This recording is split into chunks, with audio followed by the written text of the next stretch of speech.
I got my sheep, yeah. Oh, I had to get a bottle opener because I'm gonna have a drink because I deserve it. Because I deserve it. What's up, Pat? Hold on. Hang on. Is my mic better, Murdoch, this time?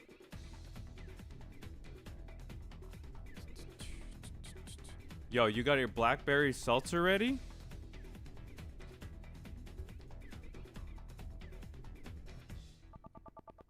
Hold on.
Oh my god, okay.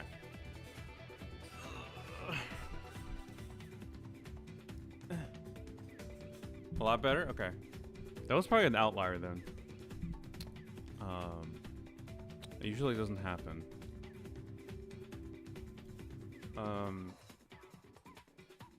Fuck, I'm gonna start with this. It's called Raging Bitch. Look at this. It's like an orange IPA, Belgium IPA. Yo, Biggs, what's up, man? You do, yes, indeed, you do. Fucking salud.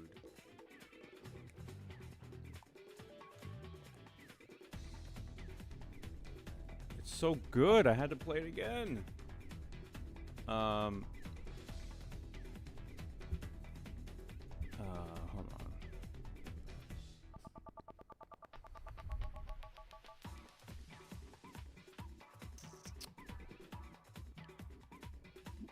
All right, so yo, get some rum, man. Today's it's Columbus Day, or Indigenous Peoples Day, and fuck it, why not? For the Indians, if not for me, for the Indians, because they deserve a drink right now.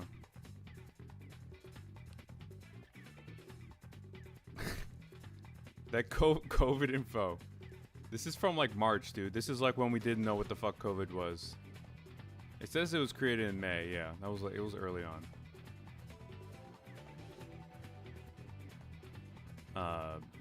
You guys can get an inside look into my fucking desktop if you look very closely.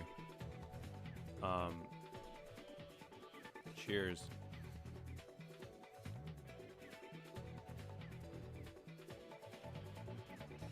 Interesting.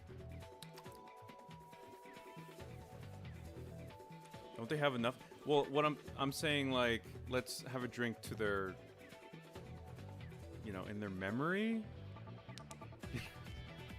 Not like you know what I mean. You fucking know what I mean. You know what I mean. Okay. This shit is like, I should have shaved this. I didn't shave this. I decided to keep it. I'm like, why not?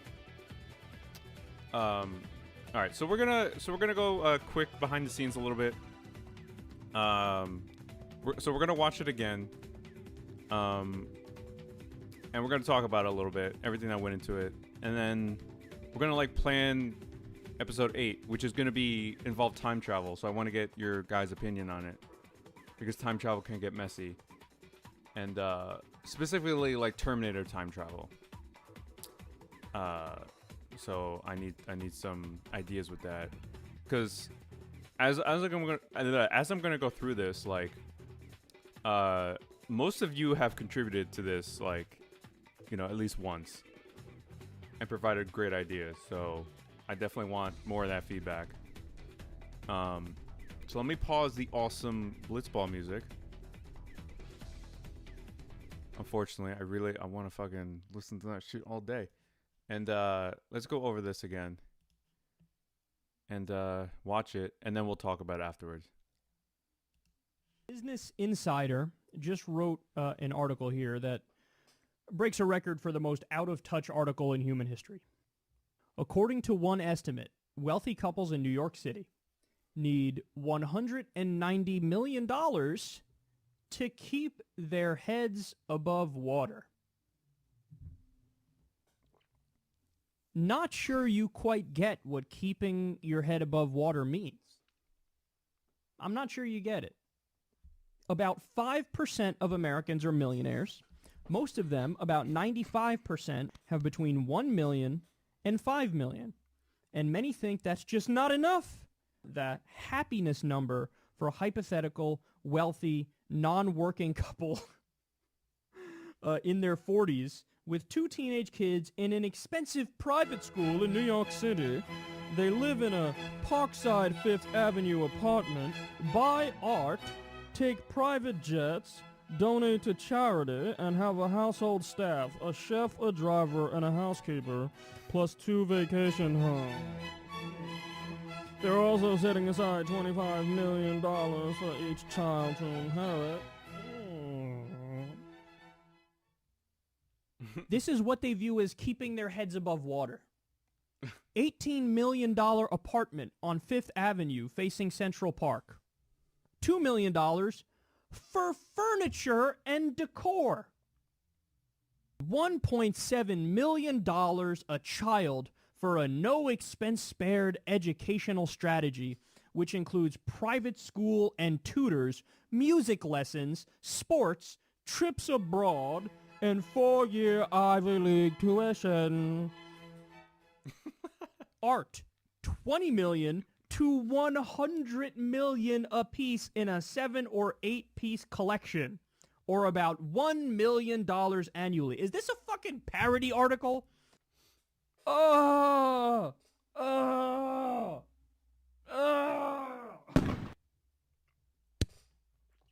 fuck's sake, they said $20 million to $100 million in art. Here's an idea. Get some art from fucking Amazon for $19.99.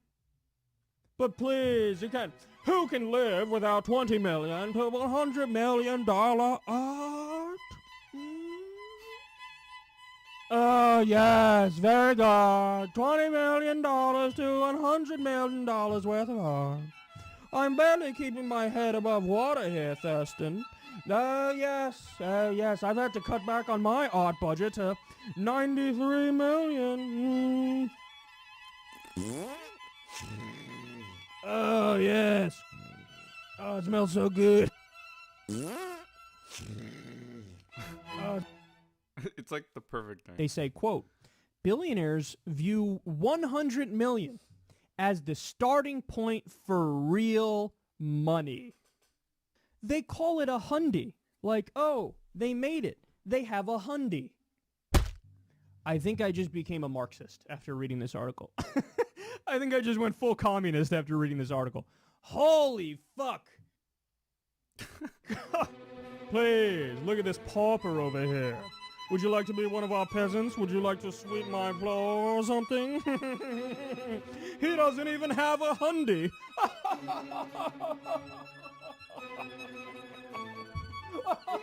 He doesn't even have a hundy. When you hit a certain amount of wealth, there is something that's inherently corrupting about that to the broader system. At a certain point, you have enough wealth to buy the politicians and basically own the government. We live in a country where half the people make $30,000 a year or less. Tens of millions of people without health care. We have an infrastructure that gets a grade of D+. You're only serious if you have a hundy. Me, I took this. Me.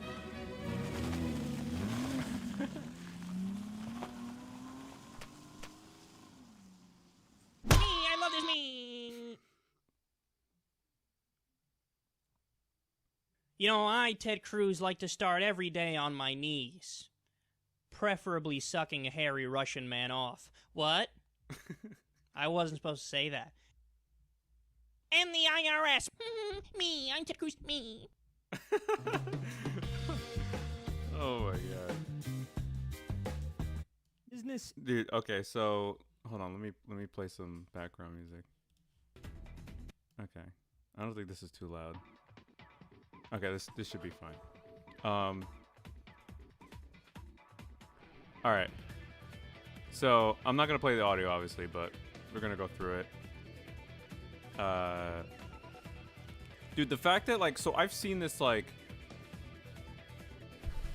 a lot. Like when I finish one, like I usually go watch it like, you know, twice right after it's done, and then like the next day I'll watch it again or some shit a few more times like throughout the day. I just want to like make sure it's good, you know? And like every time I rewatch this, I was like laughing my ass off.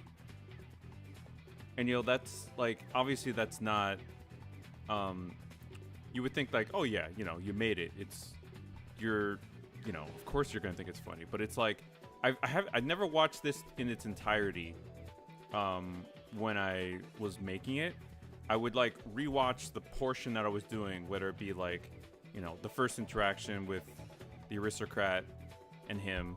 I would rewatch that, make sure it was done well. I wasn't really focused on like the content of it necessarily. I was focused more on like, oh, does this look good? And then when I finished that, I would go on the next scene, but I wouldn't watch like the first scene and then the next scene. I would just watch that second scene. So I didn't watch it in its entirety until like it was done.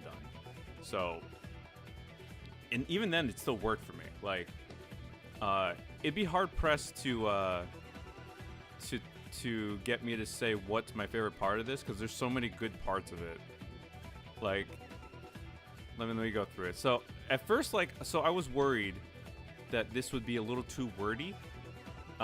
Because in the beginning here, he's making points. Like every point he's making, is something that calls back to like a later, you know, something that happens later on. Obviously he's talking about the, you know, the whole, you know, the rich have everything and shit. But so this joke, so when he was saying like, when he was saying that point about like, you know, things that, you know, keeping your head above water, what you need to keep your head above water, immediately my head went to like Razor Fist, and I'm like, what like, it went to like Futurama and like the fact they have heads in like those bowls and shit, and I don't know why my head went there, and I don't even think the joke really lands. I think it's just like the fact that people like Razor Fist. I don't know, you guys can give me your opinion on it, but like my head immediately went there, and I'm just like, all right, I need to make Razor Fist, and I need to make him, I need to put his head in a glass bowl, like Futurama style. So, and funny enough, this is like the portion of the episode where most people comment on it. Most people comment this portion, not because this is like the first thing that happened, but I think it's because like it's the most memorable for some people. And that was surprising to me. I didn't think people would latch onto the Razor Fist thing. But I guess it's unexpected, but the joke is like keeping your head above water. Razor Fist his head is in water, so I thought, you know, I don't think it lands really well, but I guess an excuse to put Razor Fist in it is enough for me and some people. So I needed something to break up the monotony of like him talking so much, because I feel like if it would have been like hold on, what was it? So he starts talking at like roughly around 10 seconds, and if I didn't have that Razor Fist portion, it would have been almost a minute until you see something happen. And I'm like, I need something to break it up. Because originally I was going to have it where he's talking and then the aristocrat shows up afterwards. But I think a minute of just talking and nothing happening, I think that doesn't catch people's interest. So that's why I had to include something.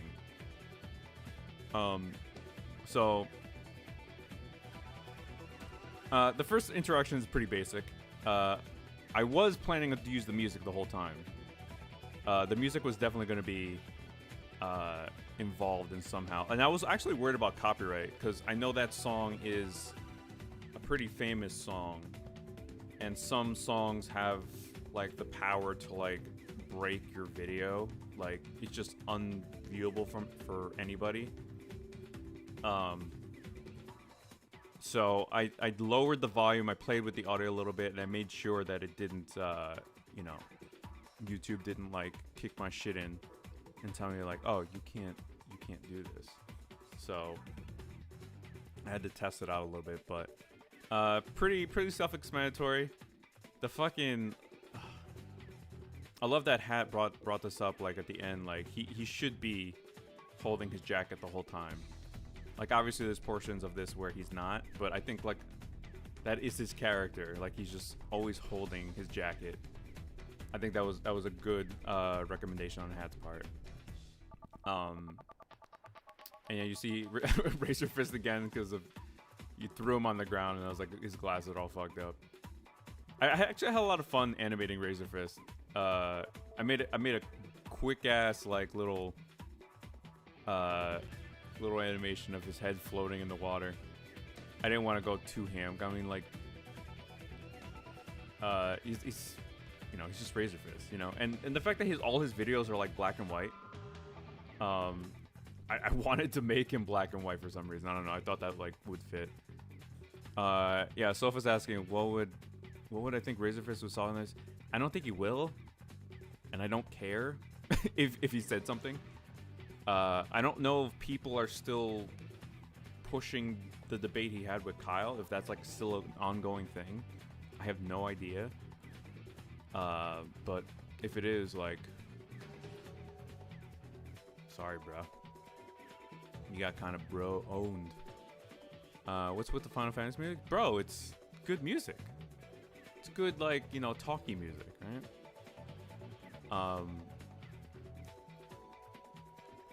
So yeah, now Razor Fist is gone. I want to make sure, like, okay, that joke is, like, we did it twice. I don't think I'm going to do it third time. Let's have him just chuck it out there. And again, we're getting into another talky scene. Let me see.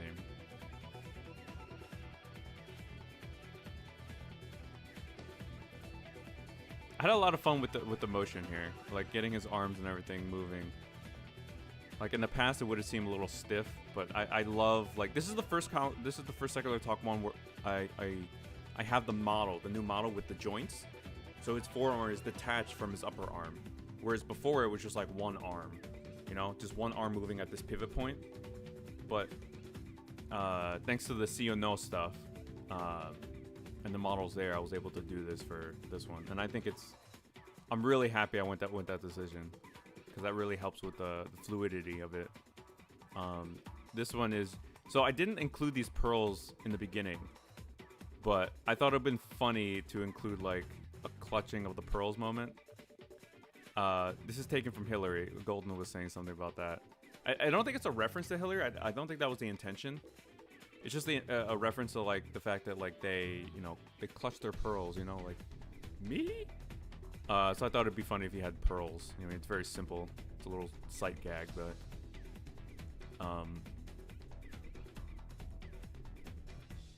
I did want him to, like, grab onto it, but I don't know. I feel like him holding the jacket with the pearls, I think was good enough, you know? That was like a last minute. That was like one of the last things I did, actually, was add the pearls. And this is where I had some fun. I think Murdoch recommended this, where I just like, instead of him going like, you know, like, do something fun with it. And I think I need to do that more with this, because I want to keep it more, not realistic, but like more, what's the word? Like, grounded, I guess. And that could mean the same thing. But I think it's, you know, it doesn't have to make sense. Because my stupid head goes like, oh, his head explodes. Now what? Like, does he just come back with a new head? And I'm like, yeah, why not? You can. You know, so I need to like loosen up a little bit with that. Because my head goes to like, okay, why does his head explode? How does he get his head back? Like, that's, I go into more logical reasoning, and I don't need to do that with this medium. Like, I really don't. Just go crazy with it. Yeah, you just itch a new head grown back. Yeah, pretty much. I just think it's like, oh, his head exploded, now he's back. Like, you know, like whatever. Like, we don't have to think about it. Exactly. It's a cartoon. It's a cartoon. But I think too much with these. Like, obviously, I put a lot of thought into these, but I need to have more fun with it. And I think I did with this one, more so than other ones. Because obviously the whole cartoon shtick of like your head exploding is like so overdone, you know. So I don't want to make it a continuous thing. So this one is, you know, he's talking about art, and then I wanted to include a piece of art, and I'm like, so I actually know someone who had a painting of Bold and Brash. This is from SpongeBob, and if you've never seen that episode of Bold and Brash from SpongeBob, you need to go see that. That shit is hilarious. Even now, it's like 10 years old. Go watch that. But I'm like, oh, someone actually bought this. And then I checked on Amazon, and it was like around $20-$30 or something. But I think that would have been that's a good representation of like a middle class, you know, piece of art. And funny enough, so you see him holding this piece of art. And then you see Monopoly Man, which makes his debut. I hid him from you guys because I wanted to provide a little surprise, but I think it was obvious. Like, who's the who would I use as an aristocrat?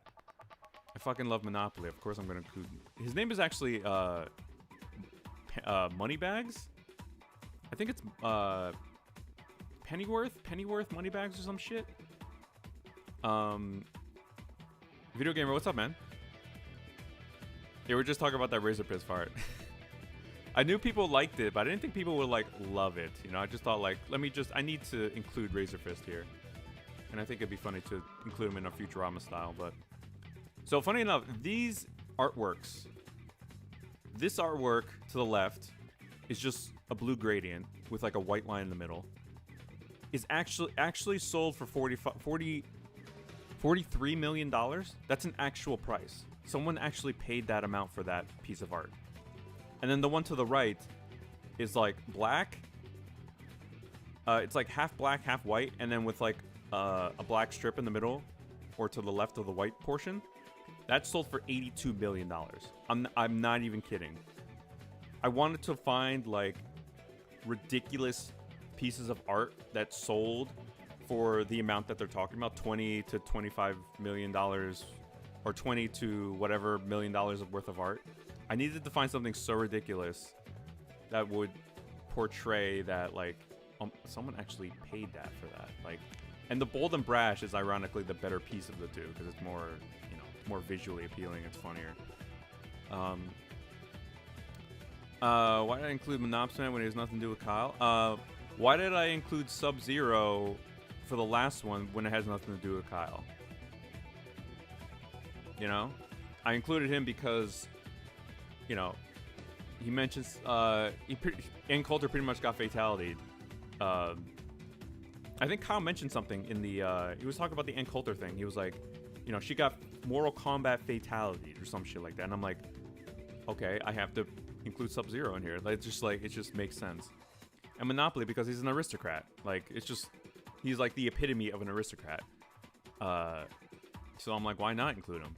He's canon, official canon. All right, check that out, Leon. I'll check that out. But yeah, these are actual pieces of art with the accurate price tags, which is wild. And then they have their shtick, their little aristocrat shtick. So if you notice, so this suit part, can I go back? Hold on. Yeah. So you see, look at the Monopoly Man suit. Like it's just like one piece, and then when he gets close enough, that's another part that I have to keep in mind. Like it's a separate part, so it looks like he has his hands, he has his thumbs under it, and his fingers are above it, or on top of it. So that was like another piece I had to keep in mind. Every time you're moving the body, I have to move the suit piece as well. So that was like another. I don't think it was the most practical way to do it. I feel like I could have done it better, but like, I mean, I got the effect that I wanted, so it was just kind of annoying sometimes to like keep track of the suit part with the body. Like it had to make sense too. This is one of my favorite parts, right? So Kyle makes if you guys watch that segment, of him talking about this, I posted it in the description of the animation. He talks about like the rich and everything, this article, and he's making farting noises, dude. And I'm like, no, he actually painted the scenario where like the rich are smelling their own farts, and I'm like, I have to do that. I have to get like the most fancy cup, and I have to get like this. I have to use this farting noise for them to for them to smell their own farts. And I like hold on. He's like I like that he's like pushing against, like his fart is pushing against the cup. It's like oh, it's so powerful, he's pushing against it. Like I love that little effect. I really sold that the power of the fart. And then originally I wasn't gonna have him smell his fart. I just was gonna have one guy smell his fart. But he did the fart noises twice, and I'm like, I might as well do it twice. Because I needed to figure out a way. Every scene with these guys, like I need to figure out a way for them to get away. To just leave the shot. So Kyle can continue his segment. So I needed to figure out a way for them to like just, go off screen or something. But so smelling his own farts, passing out. Kyle does more of a shtick.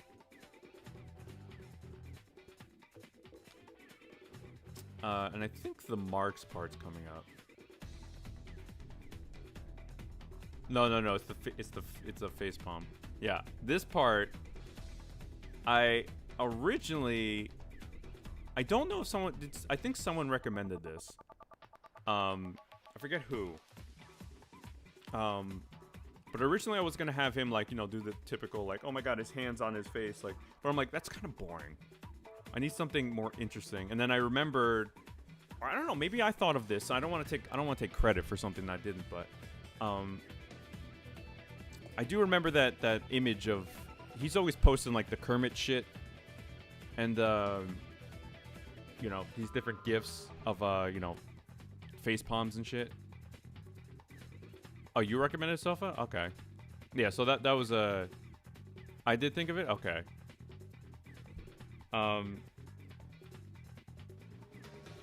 You recommended face test. What's face test? Like face on the. Oh yeah, you recommended him his face going on the desk. But I'm like, we did this a few times. Like in the I think like a little bit back, he was actually, putting his hands on his on his face and shit. But I'm like, let's do something funny. So I did a whole stream about like on getting this face palm right.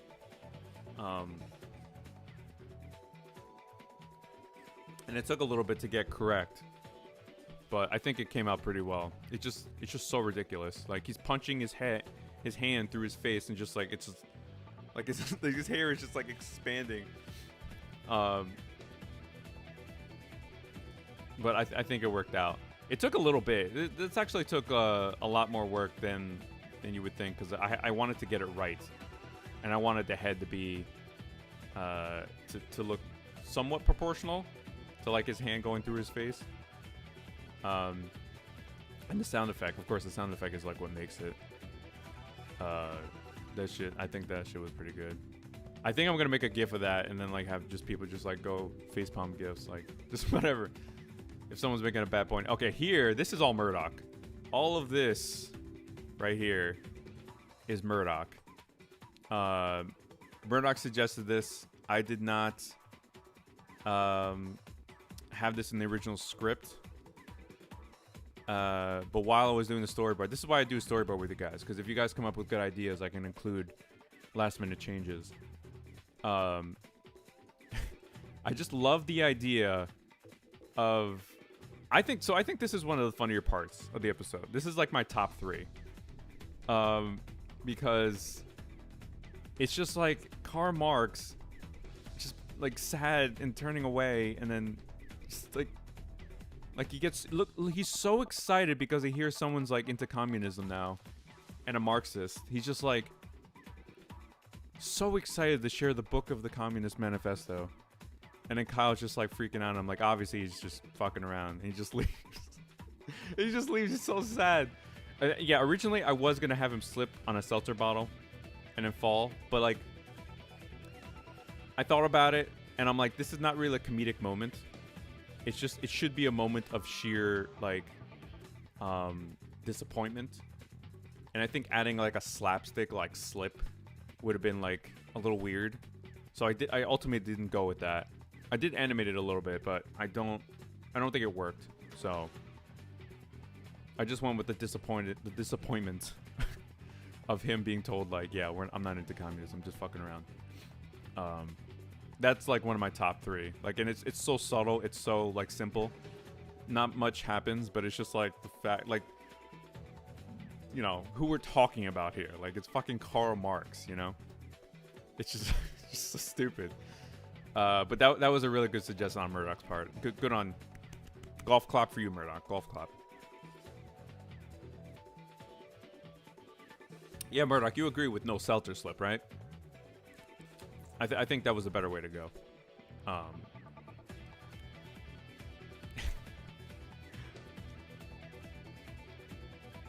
Yeah, that was the head bouncing was, I think Sofa he didn't suggest that, but I'm like, maybe he could do this. And then Sofa's like, yeah, you should do that. It's kind of funny. I'm like, yeah, that is kind of funny. His head like just like detaches from his head. Originally, I wouldn't do that because I'm like, no, I got to keep heads on the body because they're real life things. But like, yeah, I need to have more fun with this because I could literally have his head like expand or just like, you know, crack back. Like it's just like there's so much more possibility for it that I need to allow that to happen. And this is the Hyundai part. This is like number 2 for me. This is number 2. The part where he steals his wallet, and I think I came up with this idea. I'm not sure if anyone else had input on this. Maybe it was Murdoch or Sofa. I'm not too sure. Correct me if I'm wrong, but he just like, he's laughing at him not having a Hyundai. And then he just like takes his wallet, steals the money and throws at him. The sound effect also makes it like, this is number 2 for me. It's so fucking perfect. It just fits the theme of the episode. It fits like the characters. It just makes so much sense. Murdoch suggested theft. Did you suggest taking his wallet or just like the idea of theft? I forget. But anyway, yeah, that I love. This is number 2 for me. Number 2. I have a number 1, and I think you guys know what it might be, but I'm going through like my favorite parts. Taking the wallet. Okay, that was you, Murdoch. Okay. Golf clap number 2, Murdoch.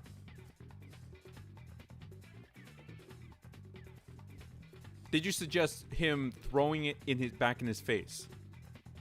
Was that also you? Because I forget. I might have expanded upon your idea of him just like Throwing. That was not you. Okay, so that was me playing off of you. So, golf clap for all of us. For two of us.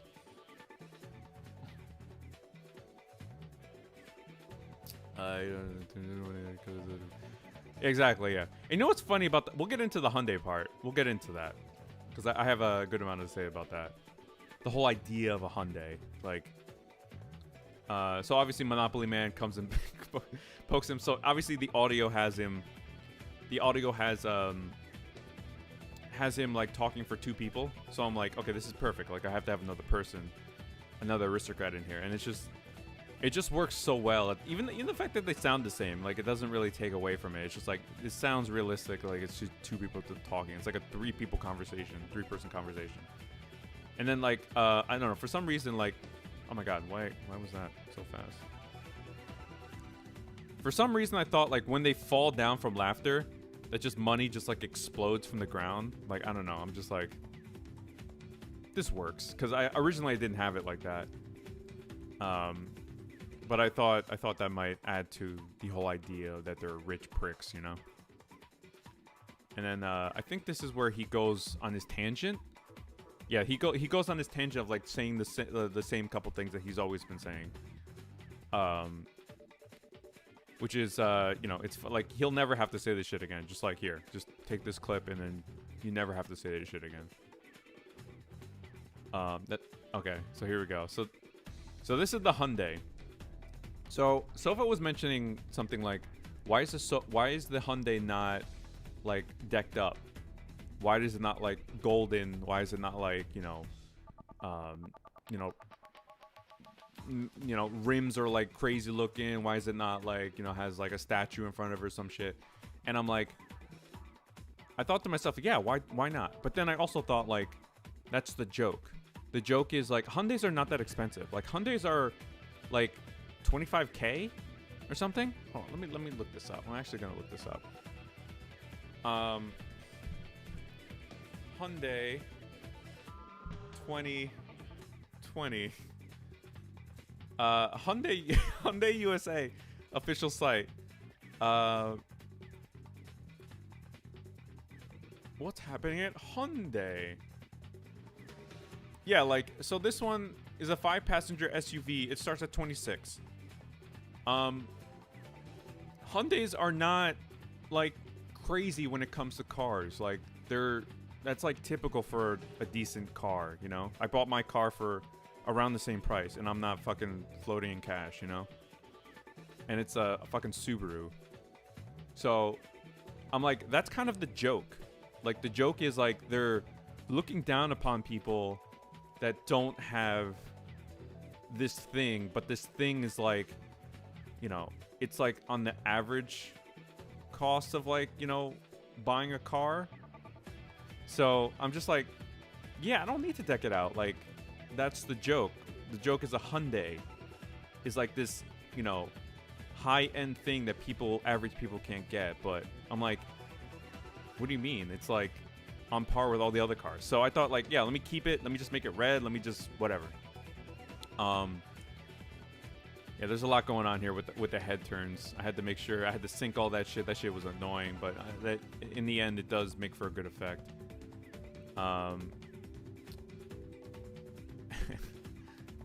Obviously there's money, and yes, Golden did mention something of like who's driving that car. So originally I was gonna have Monopoly Man drive the car, but I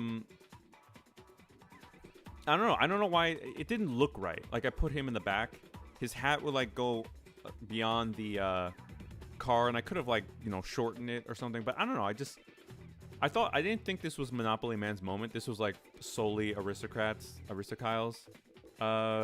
moment. So I just kept it as is, and I'm like, the answer is the money's pushing the car. The money is accelerating the car because there's so much in it. That's my answer. That's my answer. All right, and Ted Cruz. Ted fucking Cruz.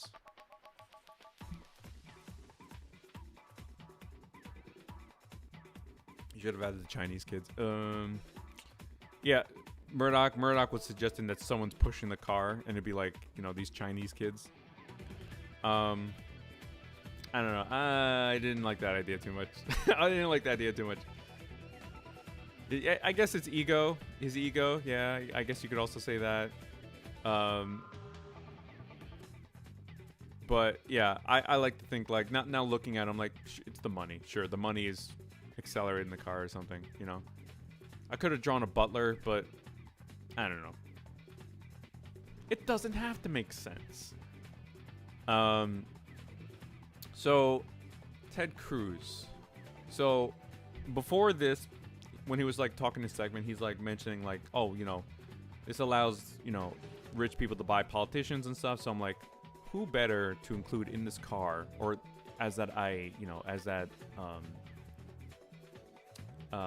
what is that? The idea of a politician being bought better than Ted Cruz. Because I could have included Jeb Bush. I could have included, who else have we done?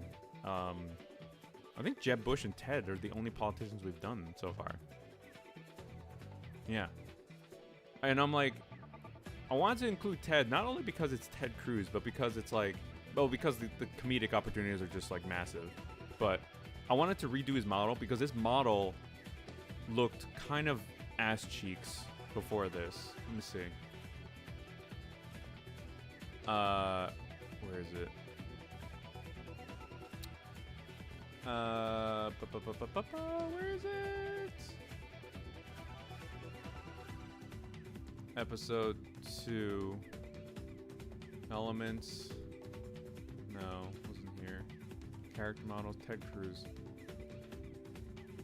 Yeah, this is not a good Ted Cruz.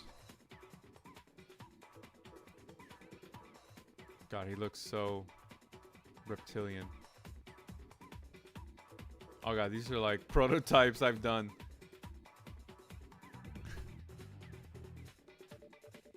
Yeah, so this was the Ted Cruz before. And I needed to update him. So ever since I did Wolf Blitzer, ever since I did Corin, ever since I did even Tommy Lauren, I felt more confident in like fleshing out characteristics of people that make them really look cartoony in my style. I'm like, I need to update that. That is not Ted Cruz. I need to update him. So I did. I think it looks way better. He looks way fucking better. Where is 7? Where's the image that I used?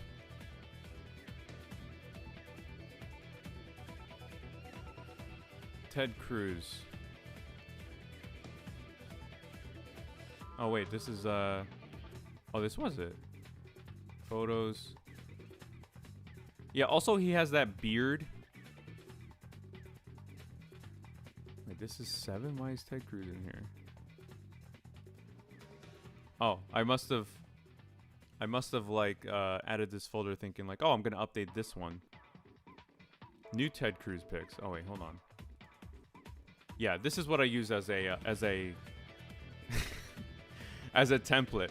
Ted Cruz's, you know, whooshy hair, his beard, which is weird because it's like here is like where it's gray and it's like super villainy, and I'm just like, I need to update this dude. I think he looks way better. He looks like how he should, and I'm just like, yeah, I need to update this dude. So I added him in, and he's only in this shot for a few seconds, like not even like maybe a second. Like he appears here and then goes away. So like maybe like a second and a half. He's on screen. It's chin pubes. It's like, I don't know what it is, dude. It's like a snake. It's just like, it has its own like, you know, fucking area of the face that it occupies. So this is where I was gonna end it. I was gonna end it like that. You know, it does a little animation with the paper, which I thought was effective. You know, something has to happen instead of him just looking at the ground or looking at the desk. And then this is a callback. This is a callback to the second episode where Ted Cruz just slams into Kyle. And I thought it'd be a good callback to add this to the episode. I was going to end it here. This was going to be how it ends, you know, how it ends, where, you know, thank you for watching, whatever. But then I'm like, So this is what I did for the week. Remember, I announced the week of where I'm like, oh, it's done. I just have some tweaking to do. This is what I was tweaking. This is what I was tweaking. This is what I was tweaking. I wanted to add Ted Cruz at the very end because I found a clip of Kyle imitating Ted Cruz and just like saying ban the IRS and just like doing a me impression where I'm like, I need to include this. And also I want to show off the model because the model was only on screen for like 2 seconds. So I'm like, why not include a portion at the end where, you know, he slams on Kyle and then just has him like come up from wherever he was and just says something ridiculous. Hold on, I need to hear this again. I need to hear this again. Hold on. This is my favorite part of the episode. The last thing that I included is my favorite part. You know, I, Ted Cruz, like to start every day on my knees. Preferably sucking a hairy Russian man off. What? I wasn't supposed to say that. And the IRS. Me, I'm Ted Cruz, me. That is absolutely my favorite addition, and it was like last minute. So let me break that down a little bit. It's so good, dude.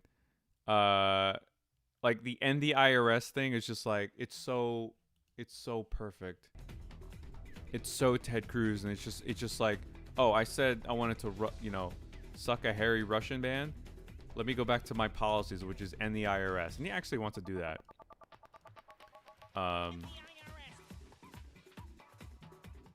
at that. And and then Kyle giggles while he does his impression. I'm like, that'd be so funny if he's like, and the IRS. And then, so this X is a callback or a little Easter egg. I don't know if it's an Easter egg, but it's a callback back to South Park, where like they close their eyes. Like every time the South Park characters are very angry, they close their eyes and you see like an X across their face instead of eyes. I thought that'd be a good, because this is called like, secular park so much that I thought, why not, give a reference to South Park, the inspiration to this. So, yeah, that's why I included that. And I think it works so fucking well. It all came together so good. I was worried that it was going to be too wordy, but again, like I said, like the last week I included like these little things in between the segments that really broke up the monotony of it. So that's that. That shit was 5 minutes long. That is the second longest animation next to like the third one, which is Hillary and Trump, which took me much longer. And then obviously I have more skills on my resume that I'm able to do this, I guess, faster than that.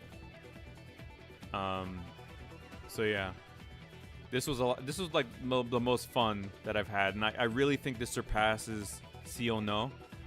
And I thought that shit was hilarious. I think this is what I have to get better at. This is what I have to overcome. This is my gold standard I have to constantly one up. So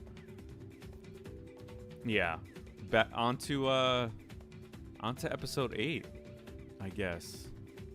What else are we gonna do?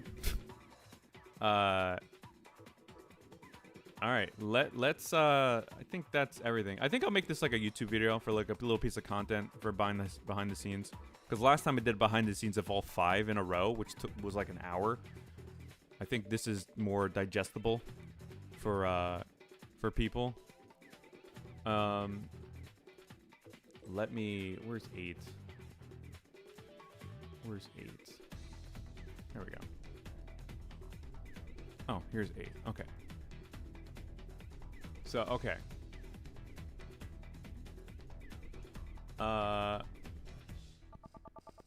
me just go back to your comments a little bit. Take a drink. Drink.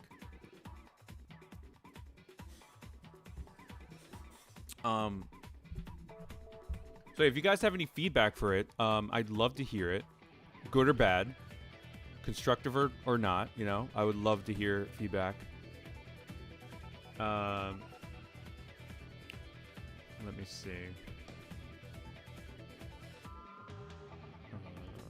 Let me go to your as Kyle Corsi. Yeah, I tweeted at them and they both retweeted that shit. So they seem to like it.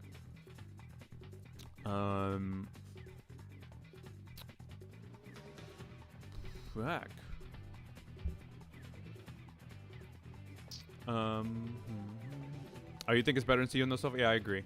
This is like my pinnacle right now. I have to overcome this somehow, some way.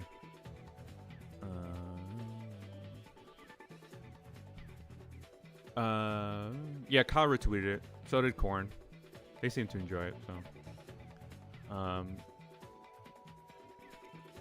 you ever go back and watch? Yeah, before this before I release a new one, I always go back to like I watch the old Secular Talks or the old animations, not Secular Talk related. And I just want to see like where I've come. And after seeing like 1 through 7, I'm like, wow, this is like 1 through 3 are pretty bad. They're pretty bad. Like, ugh. I kind of get what people were saying about like what were they critiquing about it, and I was like, yeah, I took all that shit to heart because there's some people saying it was cringe. I don't really get that criticism that it was cringe. I guess maybe because the animation was so stiff, and people would say that the animation's stiff. And I took that to heart. Obviously, I eventually got to it where I'm like, okay, let me remove that joint. Let me allow him to, or add this joint to have him move his forearm. So, you know, that might have seemed as like something mean to say, but I take it as like, oh yeah, you know, it is kind of stiff. So let me get to it eventually. So yeah, and any good criticism is worth it, and that's why I like hearing or going through the comments and reading that shit, because it helps. It really does help. It puts that idea in my head. I'm like, okay, does he have a point here? Is it cringe? Is it too stiff? And then I rewatch it after I've done it, and you know I've had some time to reflect on it, and I rewatch it. I'm like, yeah, this is kind of stiff. You know, it's kind of boring, and things are like not progressing to, you know, the way I want them to be. So, I've took all that and now I have this. So if you watch this, if you guys are really bored, watch this and then watch like the Ted Cruz episode number 2. That shit it's like night and day. Like this Ted Cruz is way different than the old Ted Cruz, which is why I wanted to update him. So, yeah, that shit helps.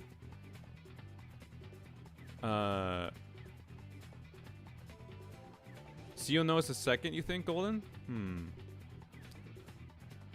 Other him slipping on seltzer was perfect. Yeah, I don't think that would have made it perfect, but yeah. Seo no. I still like the Tommy one. There's some good ideas in the Tommy one. The Ann Coulter one is not my favorite, but it's definitely still a decent one. Because not a lot happens. There's like certain moments in that one, but I think I do agree with you. The See or No is the second best, followed by this one, and I think the third one would be. I think the Trump and Hillary one is my third favorite because I put so much time into that one, and that was when I I didn't live stream it. I would just do it like on my own for like weekends at a time.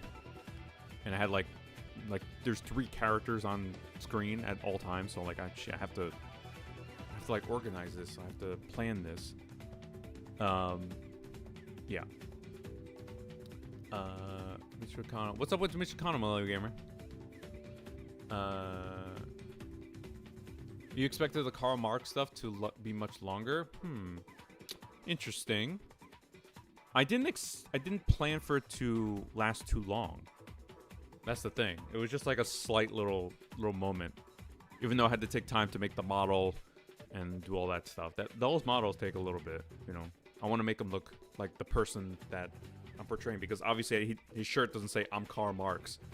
Like I have to make it believable that it's oh, that's who it is, you know.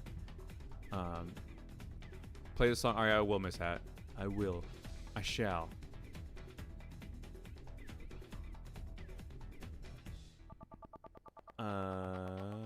Yeah, the old Ted Cruz didn't. Yeah, it didn't look like him. It was just like the fact that he sounds like him. That's the only reason that he sounded like him. But I mean, again, it's like night and day with the model. So you get better over time, which I have. So I'm able to actually make a decent Ted Cruz now.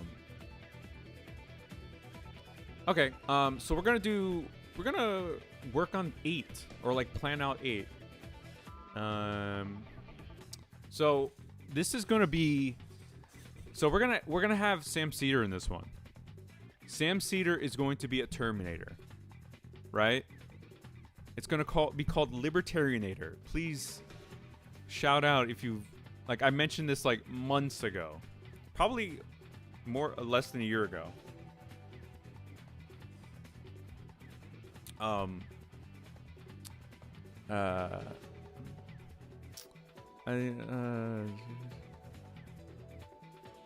Wait, what are you talking about, Murdoch? Why don't I have a... I have no idea what you're talking about, Murdoch. I have no idea what you're talking about. Yeah, this Libertarianator... When did we make this? This is from November. So this is when we were listening to Sam Cedar debate libertarians. And I had all these segments. Use this song, begin it. Oh my god, these are... Oh yeah, and I made this like really quick. I'm a real libertarian. Oh, I already have a segment. Intellectual prop? What is that? At 7:57. Hold on.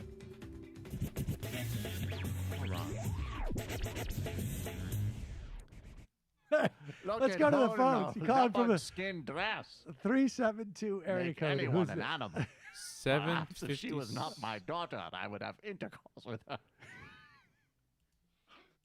Made no sense. Say it again.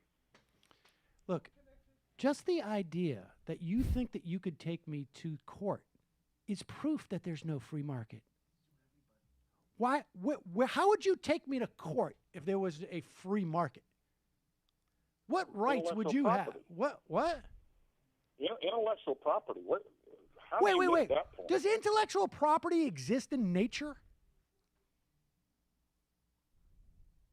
Does intellectual property exist in nature? If there is no government, is there such a thing as intellectual property?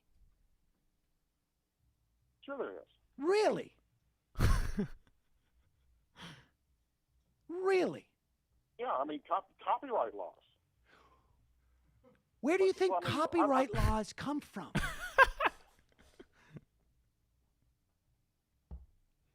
Do you think they Bad grow example on on my part. trees? Where do you think copyright laws come from? Bad example on my part. Yes, See, now, bad example see, on your see, part. You have gone off into left Okay, field over here. guys, I cannot understate how much this episode is going to be just blow the one you just saw out of the water. I cannot understate that. It's just like, oh my god, like I have clips of these motherfuckers saying shit like this. Look at this. Clips. The driver's license, 215. What did he say about... He said something stupid about driver's licenses. You want to make every game Hold on. interesting? Step 1, open the BetMGM Hold on. Sportsbook. Libertarians... Step 2, put some skin in the game. Hold on. 2... I don't want YouTube Premium. 215. Let me see. This next requires licenses for far too many things. The government requires licenses for people to broadcast radio. The government requires licenses to get married. They require a license to drive. What's next? Requiring a license to make toast in your own damn toaster? Absolutely not. Pause it. So Oh, damn. Toaster. Wait a second. So marriage licenses, driver's licenses. What was the other license that he said? Radio license. Oh, radio licenses. The radio licenses, of course, so that you can actually distribute the bandwidth at certain points. Although I think, they've opened up the low. Like, all right, so I plan to use this audio to my advantage for good in the world right now, because it might sound stupid, but I'm going to use it for good, right? So here's the idea for the episode, right? Hold on.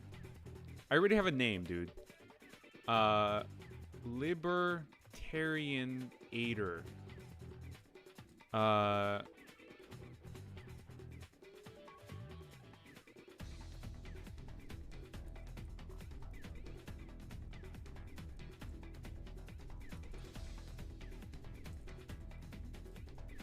Like, this shit is going to blow anything I've ever done out of the water.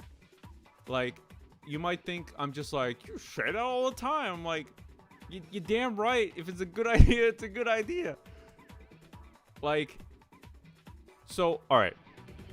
Hold on. I need to adjust my desk. I need to adjust the desk. Oh. That's what I need your help with, Biggs. That's what I need your help. I need it. I need someone who's versed in Terminator to help me out with this. So here's the thing. Here's my idea. I'm just gonna splooge out my ideas to you in your face. So Sam Cedar is going to be a Terminator, the Libertarianator, right? He's going to, through the means of time travel. So I'm thinking, okay, so Terminator starts off with this. The first Terminator is about a dude who's sent back from the future, right? He's sent to the past to protect a guy. No, to protect the mother of the guy who will provide the resistance to the end of the world, right? So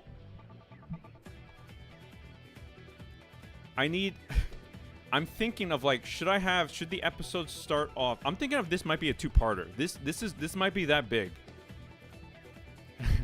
This is like Danganronpa levels of fucking of animation right here. So I'm thinking like Sam. So what I'm thinking is like, so we start in the past, right? Yeah. Right? No. We should start in the future. Something happens. We go through a segment or something. And then, like...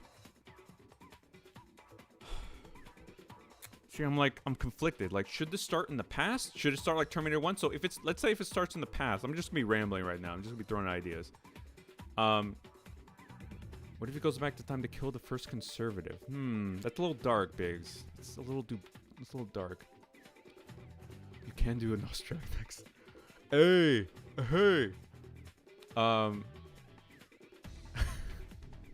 So, let me see.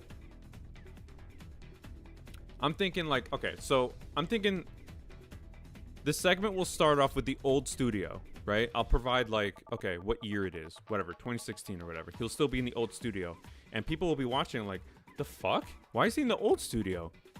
He'll do a segment, something will happen. Maybe it's something to do with libertarians. He'll like comment on libertarians. Maybe we'll have like Rand Paul or some shit come up and just say something dumb about, you know, the idea of libertarianism and what it means to be libertarian. So, and then that segment will end with like Sam Cedar coming and trying to save Kyle, because he needs to save Kyle from, you know how it's called Judgment Day? I might call it Libertarian Day. Fucking no. Libertarian-ment Day? Libertarian-ment Day? I don't know. It's Libertarian Day. It's like, I must save you from Libertarian Day or something. And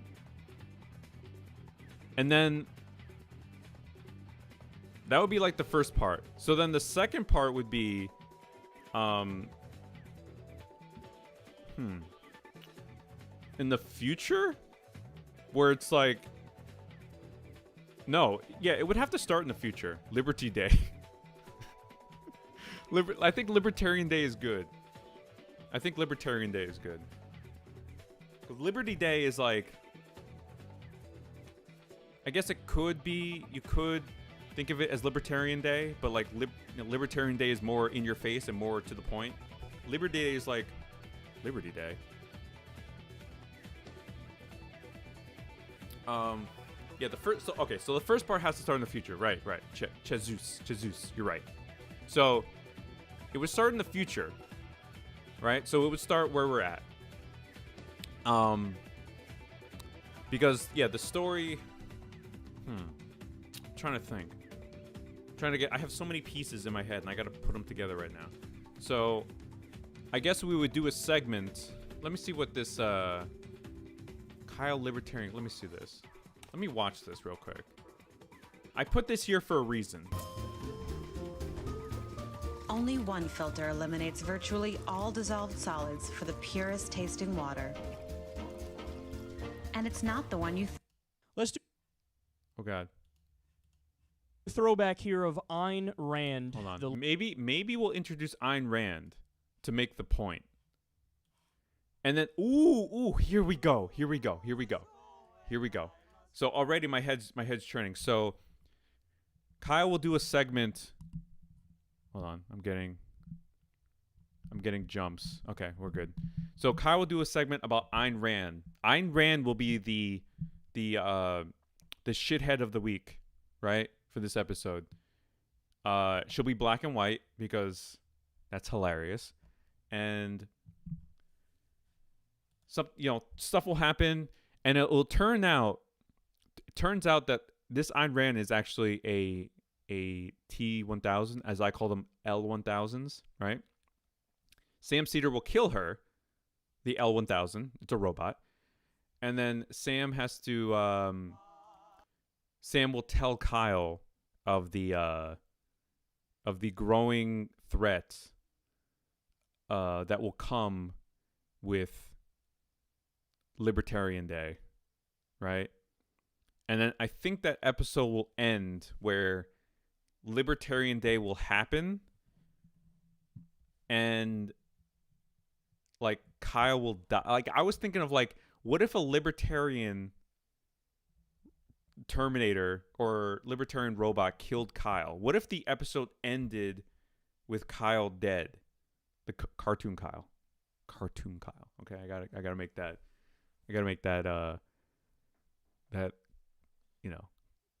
Make that point. And it'll be like, to be continued. And then like the next one will be him in the past. Something like that. Hold on. I need to watch this. Let's see. Let's do a throwback here of Ayn Rand, the libertarian hero. This is her summing up her philosophy on economics and government. We would not give the government or the majority or any minority the right to take the Maybe it will be Kyle interviewing Ayn Rand. life or the property of others. That was the original American system.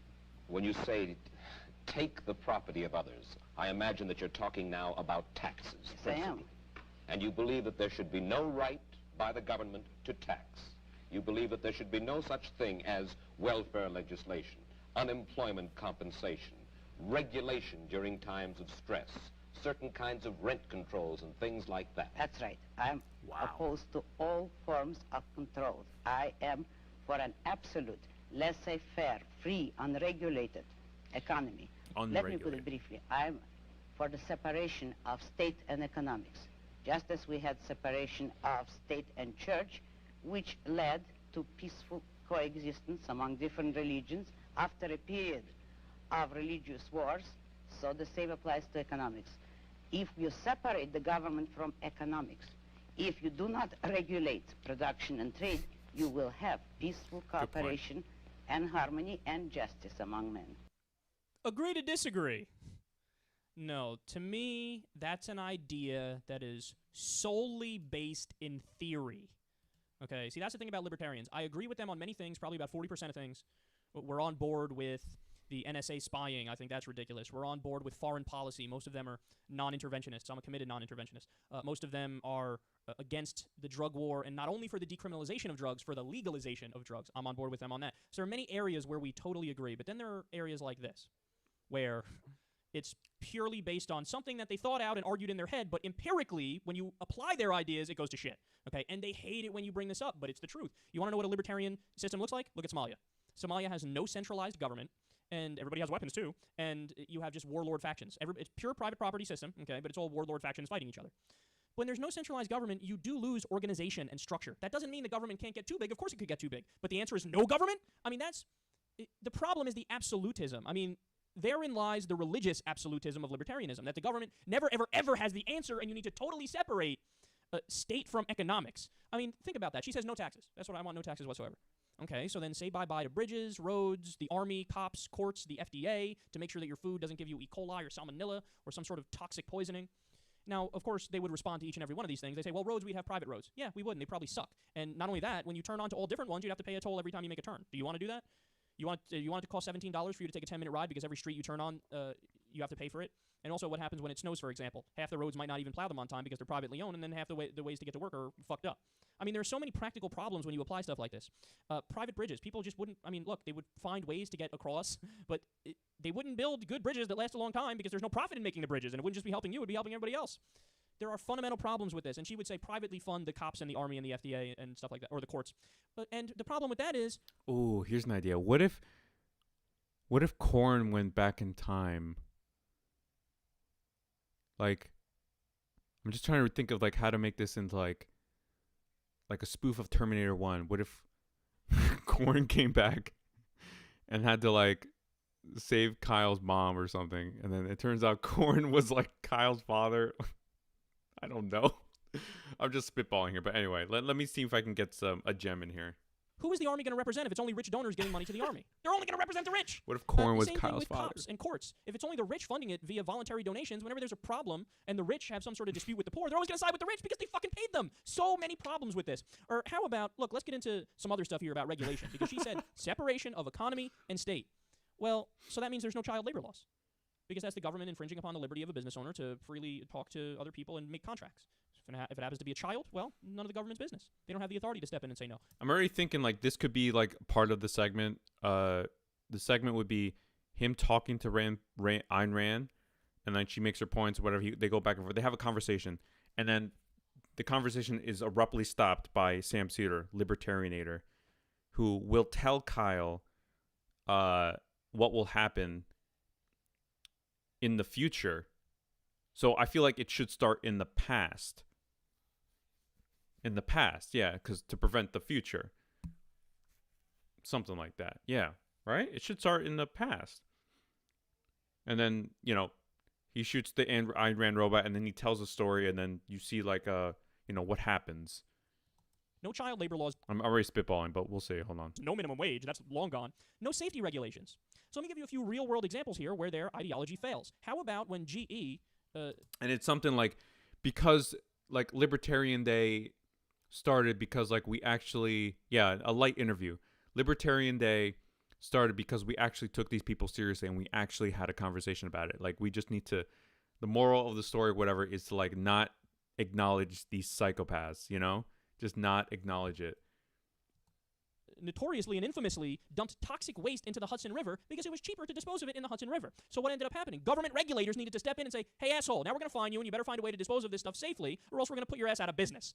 Without the government doing that, they just would have kept dumping it into the river. In China, where there's no regulation, which is ironic because it's supposedly a communist state, even though it's really the most capitalist place in the world, you can literally light rivers on fire from the pollution because there's no regulators that say you can't dump that toxic shit into the river here. I mean, this is insane stuff that we're talking about here. How about China's another good example from China. There was this big scandal where they were mixing in with other kinds of meat that they were selling, rat meat. Who likes Liberty Day and who likes Libertarian Day? I vote for Libertarian Day. Murdoch seems to be up for Liberty Day, but I think Libertarian Day is more, clear.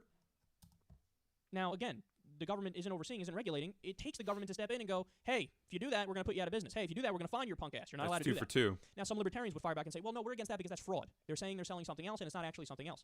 But in many cases, the product maybe was 60% the meat that the person thought it was and 3 to 40% 2. rat meat. At what point is it fraud versus at what point is it just a product that's not high quality, right? You need regulations in order to sort these things out. How 4 about to 2. Glass-Steagall is another great example. Glass-Steagall was a regulation, a rule on the books in the U.S. after the Great Depression. It was repealed later on. It was a big mistake when we did that. It's one of the main reasons why the Great Recession happened. But Glass-Steagall basically said that you need to separate investment banking from commercial banking. So in other words, when you go to the local bank and you put your money in there, you're doing that with the idea in mind that there's trust and the bank is not going to gamble in this insane casino capitalist way where they just are going to blow your money and it's an incredibly risky bet. You're putting your money in the bank thinking, well, if they invest, it's going to be very moderate investments, safe investments where there's a return on investment. So the bank doesn't go belly up and I don't lose all my money. Well, when there was no regulation, the commercial banks would take that money and turn it right over to the investment banks who they had deals with. And the investment banks would bet on all types of insane, crazy derivatives bets, and everything would go pop at some point, the bubble would burst, and all the money would go bye-bye, and you just lost all your money when you thought you were putting it in a safe place. So Glass-Steagall said, sorry, commercial banks, you can't take that money and give it to investment banks. There's a firewall between the two.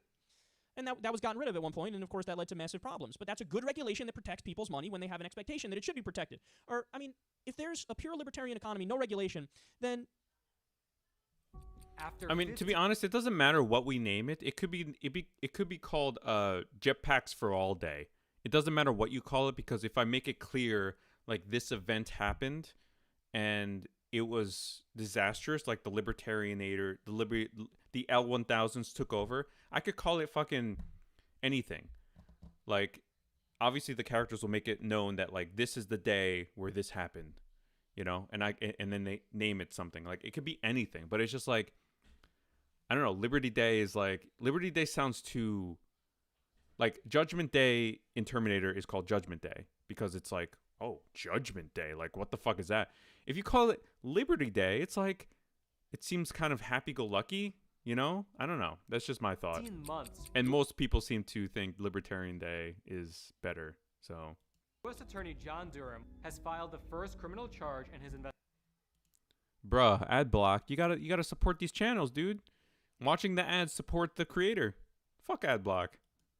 There can be snake oil salesmen giving their medical cures. And again, libertarians will say, well, that's fraud. We're against that. But you got to understand there's so many supplements that are in a gray area where it's like, well, they don't really work. But there's the placebo effect which comes into it, so maybe it works in that respect, so we should be able to keep selling it for that reason. And there's this one backward study that we funded that says it maybe works even though it doesn't, and maybe we should still be allowed to sell it. So if you have no regulation of these things, of course there's going to be so many people selling fake cures, and people are going to die as a result of it. Now, the other argument they'll give you is, it's okay, the market will sort it out. Over time, people will realize this company is full of shit, and they'll stop buying it. And guess what? That one is true. But what's the thing that they're missing? How many people are going to die in the process in the middle? So what, if it takes 3 years for it to go out of business, you're cool with that? Like, yeah, it's okay. Bob died, but it's all right because Terry died next, but that's okay because eventually by the time it gets to Janice is going to be okay and the place will be out of business. Why not nip it in the bud when you know they're doing something fucked up and do it via regulation? And the final example I'll give, the sale of honey proves that the libertarian idea of economics is ridiculous because more than a third of honey that's consumed in the U.S. is smuggled in from China, and it's tainted with illegal antibiotics and heavy metals. And it gets people sick, but it does over time. It's not like the second you eat it, you get sick. It builds up over time and you get sick later on. So there's the perfect example of they could just get away with it because people can't make the connection. They don't know that it's the honey making them sick because it takes a while. So they can keep selling it and continue to make money because all they care about is money because they're a company. That's all they give a fuck about. That's all they're designed to give a fuck about. And people will get sick. So how did we resolve this? Regulation. They came up with a way to measure the amount of illegal antibiotics and heavy metals in the honey, and then they can weed out the bad stuff and only sell the good stuff, and people's lives are saved as a result of it because of efficient regulation. The idea that it's an all or nothing, black or white thing, either you're for regulation or you're against it, total and utter bullshit. Sometimes the answer is capitalism and the profit motive, and other times the answer is regulation and socialism. That's the nuanced world that we live in. Okay. This was interesting. So, already my head goes to a few things. That this could start in the past, right? And I mean, the name, we shouldn't really focus too much on the name anyway. So, I know Murdoch's trying to, like, get the right syllable. He's trying to make his case really hard. Like, it's adorable, Murdoch. Adorable. But it doesn't really matter. The syllables, like, that shit doesn't matter. That day, that is a work in progress. Let's focus on the real thing, you know? You have a lot of good ideas. Everyone here has a lot of good ideas. So I want your head focused. Focused. So, already I'm thinking, like, we would have a situation where it would start at this time. 2014 Kyle, right? 2014 Kyle, the background looks the same. I would make that background. And he'd be interviewing he'd be sitting down and talking to a black and white, because that's hilarious, Ayn Rand. They would express points to each other, and then at a certain point, Sam Cedar teleports in. Maybe he's naked, because he would be naked, right? But his head would be half Terminator, half. No. We can't reveal you that. He would appear naked, shoot Ayn Rand, the robot, and then talk about Liberty Day or Libertarian Day, whatever the fuck. I think that's a good start. Hold on, let me do that. Let's see. Let's write all this down. Hold on. Actually, I have some notes here too. Oh, I have notes here from October or November of 2019. So let me see. Shoot her with what? With the Terminator gun. The whatever gun he has, a shotgun or whatever. Let's see. Terminator. Oh, okay. Yeah, look. I had this plan like last year, dude. This is literally a year ago, almost a year ago. Fuck. Future is destroyed by the machine uprising. Soldier from the future volunteers. Well, this is the Terminator plot. Soldier from the future volunteers to go to the past to stop the Terminator or from the future happenings. Terminator sent to the past to make sure a woman who gives birth to the hope of humanity and who helped win the war against the machines in the future is found and killed. Twist. The dude who came to the past is the father of the hope of humanity by sleeping with the woman. Father is eventually killed. I'll be back. Yeah, and then I was thinking of things Sam Cedar could say as the Libertarianator, and he'd be like, "Please call back," instead of "I'll be back." Get it? Ha ha ha. I'll call back. I'll call you back. Come with me if you want to live. Come with me if you want to. Say a different phrase. He would have different phrases that would like parody like what the Terminator says. And then there'd be L1000s. The L1000s would quote actual libertarian calls. So it'd be like robots regurgitating what these callers are saying, like with this guy with the free market and copyright laws. And then examples. Well, Sam, I'm an actual libertarian. Shitty design for the L1000 made from the free market and a dash of freedom. I don't know why he wrote that. Sam is a libertarian. Stops libertarian. Actually, I wrote libertarian war from starting, but it has to have a name.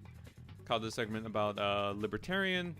Studio is overrun by L1000 and Sam comes to assist. Or segment that takes place in 2016 in the old studio where Kyle discusses Gary Johnson libertarianism.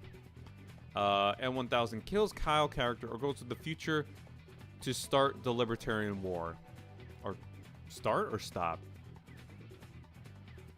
Oh, yeah, that would be start. Because the L1000 would kill him. Sam from the past goes to the future to the future to eliminate libertarianism and the L1000s. Throwback on Rand, play clip and I had another. Just as League of Progressives, progressive online media come together to fight the right-wing establishment. And I could have that. Maybe people in Kyle's resistance will be other progressive media. So, Humanist Report, Crystal and Sagar, Jimmy Dore, I guess. Who else? David Pacman. Maybe we could find a way to include them. This might be like the biggest thing, the biggest collaboration that we do. Maybe they could be in the resistance. Actually, that's interesting. I do like that idea. I do like that idea.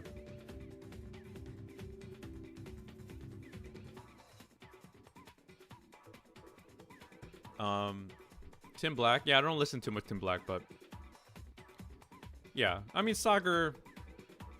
Disagree with Sagar on points, but he's still, I guess he gets it, sort of, kind of, but it's got to be more than 10 minutes. More than 10 minutes. Oof. You gave me like a little heart attack by saying that, Hat. That's what I'm saying. It might be a two-parter. That's why I'm saying it should be a two-parter. But okay, let me see. Let me see. Kyle interviews black and white Ayn Rand about her beliefs. They have a discussion, and I think what's good about Sam Cedar breaking up this conversation is that, like, his point is like, I've debated libertarians. There's no point to debate them. You must destroy them, or something like that. Something ridiculous like that. They have a discussion. Let me see. Sam. Jeff, I've actually never heard of that guy. He's a progressive online dude. I've never heard of him. If I could check. What was that? Sam Cedar is teleported to the studio naked.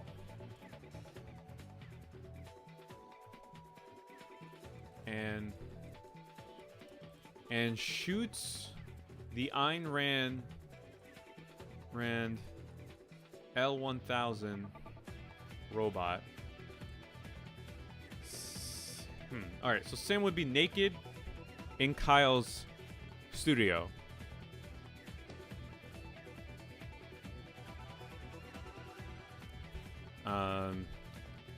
Sam then tells the story of the libertarian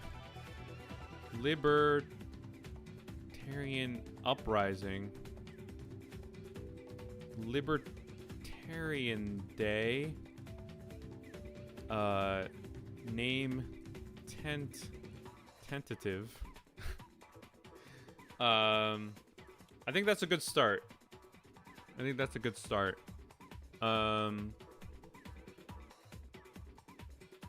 Yeah, these are different.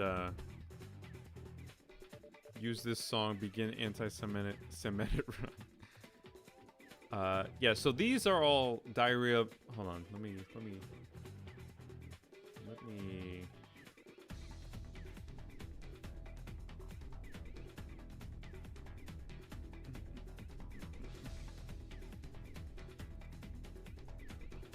see.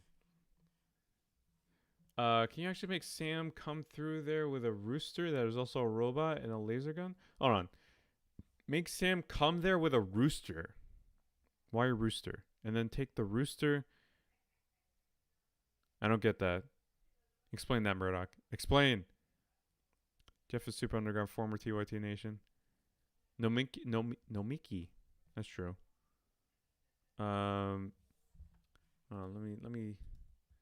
Let me listen to some of these. This is at 2:56. There is a huge fundraising deadline coming up for Senate Democrats, and they need your so help tired right of Stacey now if Abrams they're going begging to me need for it. money. I'm so tired of it. And this guy. Hold on. 2:56. Okay, hold on.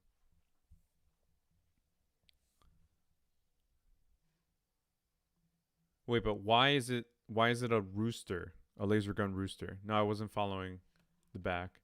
Their back comments. A lightning rooster. But why? Why is it a lightning rooster? His laser cannon. I mean, he could have a shotgun because in the first movie he has a shotgun.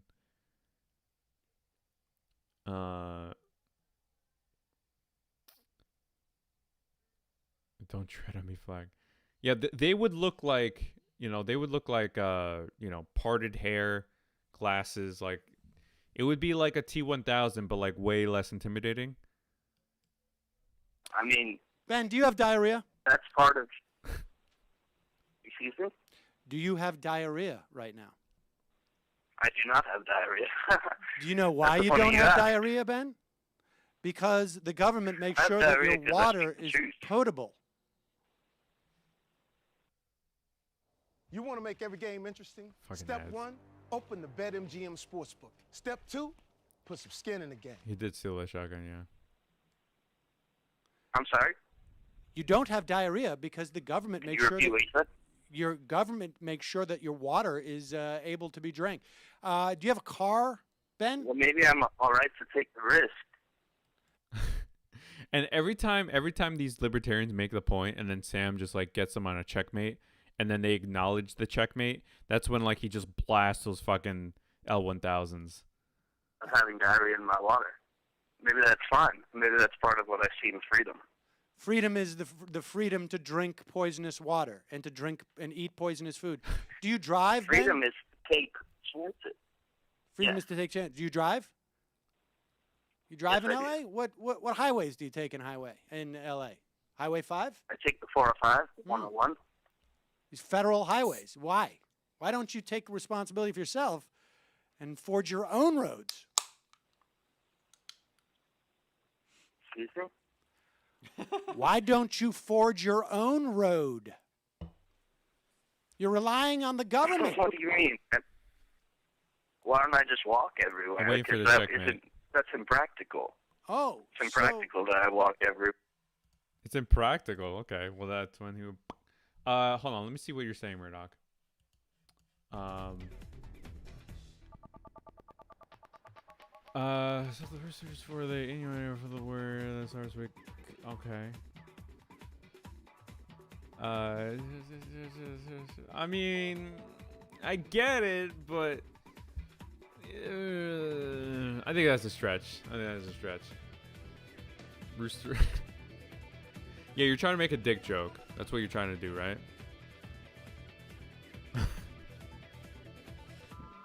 And I'm just trying to, like, you know, get fucking libertarians, like, libertarian robots, like, the uprising. Let's see.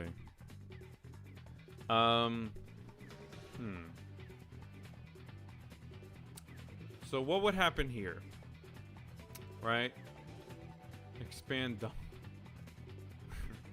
Dude, I did a Donkey Kong animation that expanded his dong. I've done the dick jokes.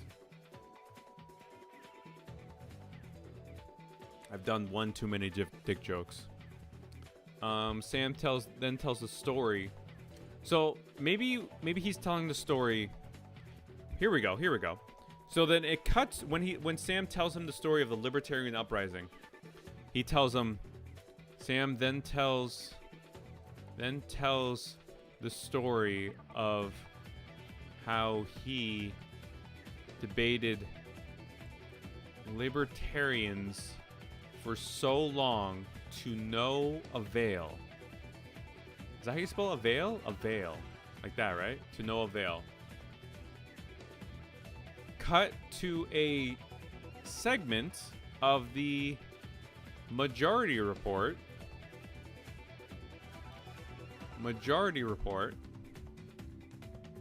where he is debating a libertarian on a topic. We could do something like that. So it'll cut to Sam and his studio having a conversation with libertarian. We can use any of these segments, any of these clips.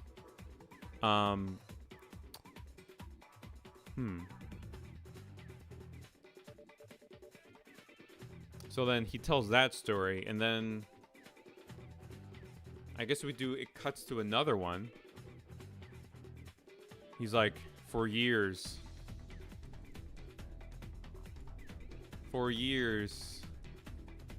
I've debated these people. And this will be like all in I could do like an Arnold voice or something. Does Pac-Man have a libertarian call? I don't think he does. I don't know. I'm not sure. Sam doesn't even really do libertarian calls anymore. I've debated, hold on.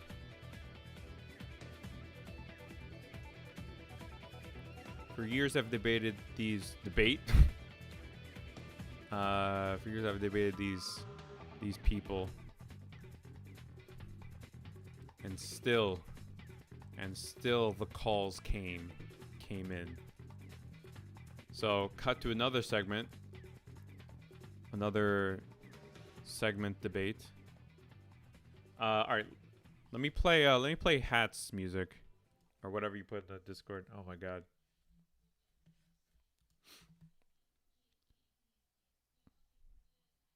Ooh, nice. I got nice. Where's the music? Where's the first? All right, hold on. Let me. Oh, this Angry Video Game Nerd music is actually pretty good. Where did we last leave off? We left off at Glover.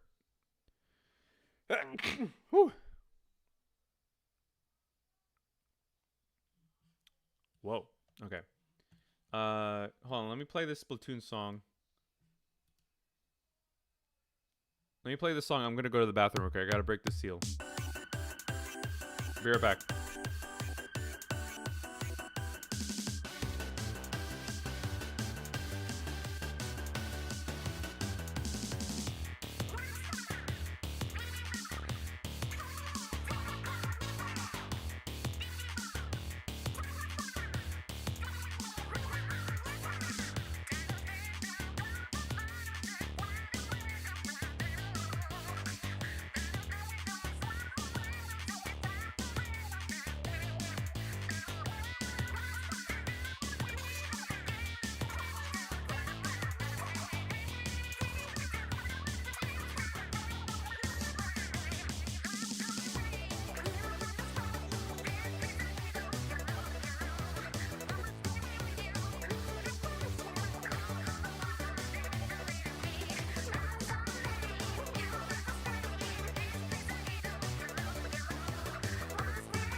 Hosing.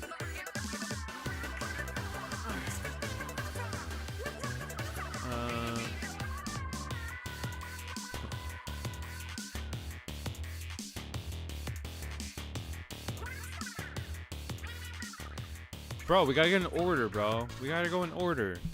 We'll get there. We'll get there.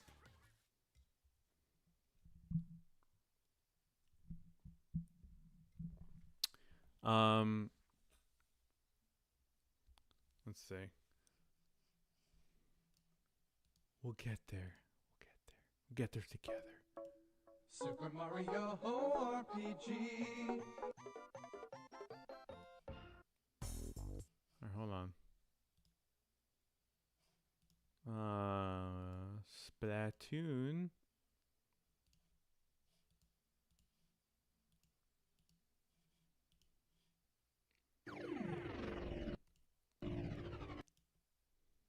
PlayStation All-Stars Battle Royale. Well, that's actually pretty good. Paper Mario. Ultra Instinct. Hold on. For my meal kit delivery, I chose Shut the up. vegetarian box. Shut up, bitch. Mountain of the Dead. Nice, nice. Okay. I heard AVGN has good ass music. That has good ass music. good. That's good. That's that good shit.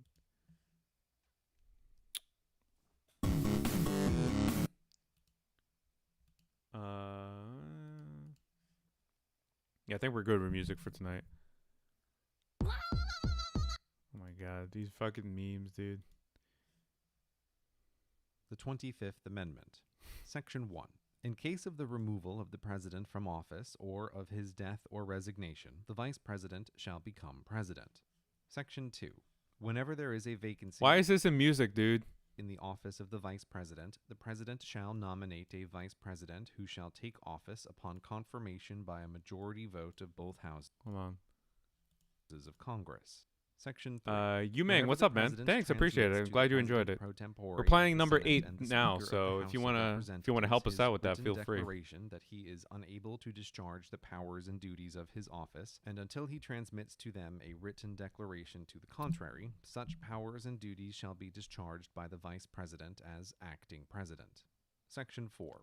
Whenever the vice president and a majority of either the principal officers of the executive departments or of such other body as Congress may by law provide, transmit to the president pro tempore of the Senate and the Speaker of the House of Representatives their written declaration that the president is unable to discharge the powers and duties of his office, the vice president shall immediately assume the powers and duties of the office as acting president. Thereafter, when the president transmits to the president pro tempore of the Senate and the Speaker of the House of Representatives his written declaration that no inability exists, he shall resume the powers and duties of his office unless the vice president and a majority of either the principal officers of the executive department or of such other body as Congress may by law provide transmit within 4 days to the president pro tempore of the Senate and the Speaker of the House of Representatives their written declaration that the president is unable to discharge the powers and duties of his office. Thereupon, Congress shall decide the issue, assembling within 48 hours for that purpose, if not in session. If the Congress within 21 days after receipt of the latter written declaration, or if Congress is not in session, within 21 days after Congress is required to assemble, determines by 2/3 vote of both houses that the president is unable to discharge the powers and duties of his office, the vice president shall continue to discharge the same as acting president. Otherwise, the president shall resume the powers and duties of his office.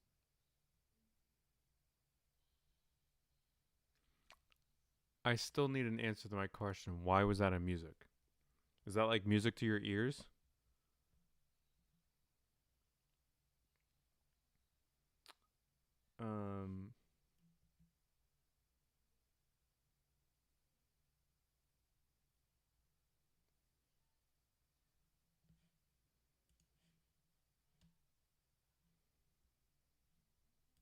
All right. What? Okay. All right. Super Mario RPG. Super Mario RPG. I mean, I guess our interpretation of music is very different, Hat. I guess. Agree to disagree. In this place. Make no mistake. Oh, you'll never escape. Super Mario RPG. If I could ask you to play with me, only if it wasn't a one-player game. Something about it just isn't the same. All right. Entering the forest came with So let me see. Where were we?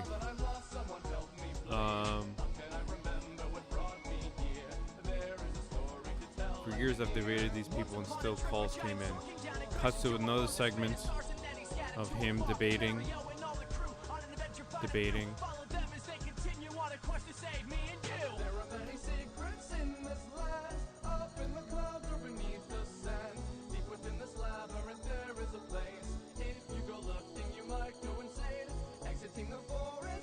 I was told countless times.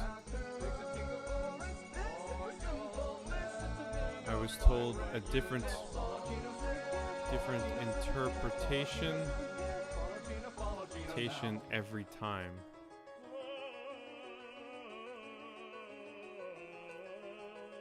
Cut to another segment. Hold on, let me see what you're saying, Murdoch.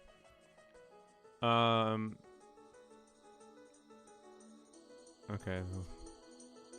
Libertarianator takes the left TV and kills Ram with... Oh, interesting.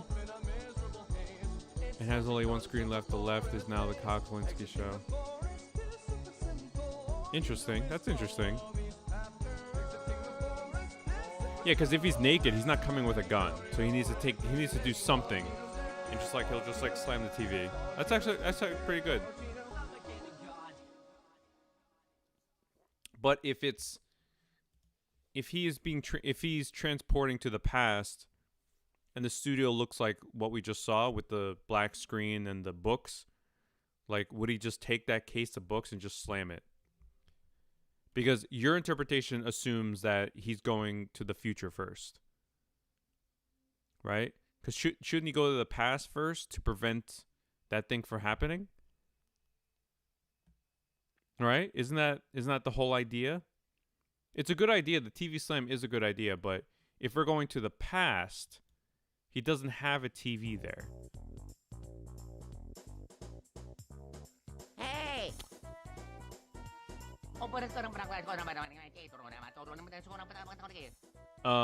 Bookshelf, yeah, bookshelf would work too. The past is now? Future is future. Yeah, so... Have you ever captured a hero? No. Have you ever, kicked an old man? No.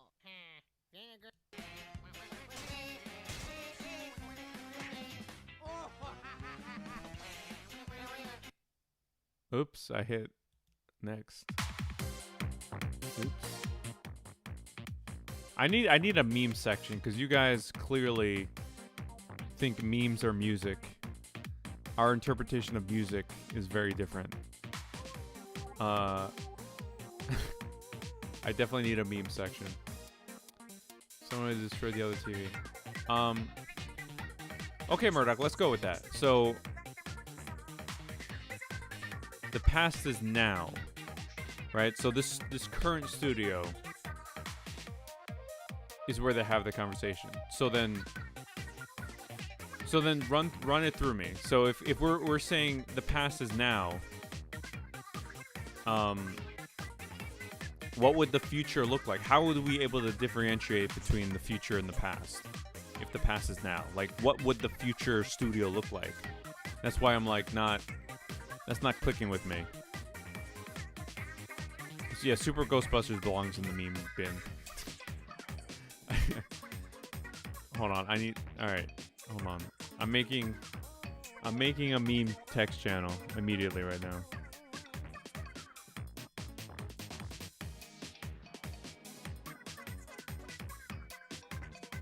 Memes.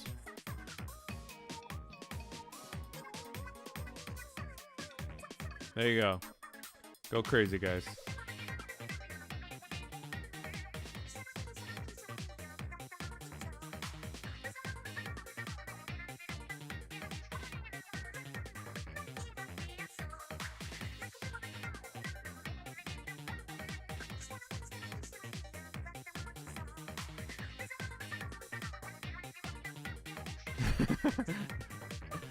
Meme music goes here, please. Please allow the music to go in the music section.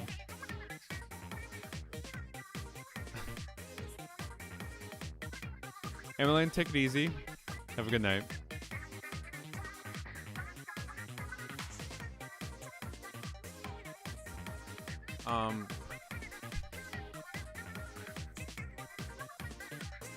So I do like that idea, Murdoch, but we need to...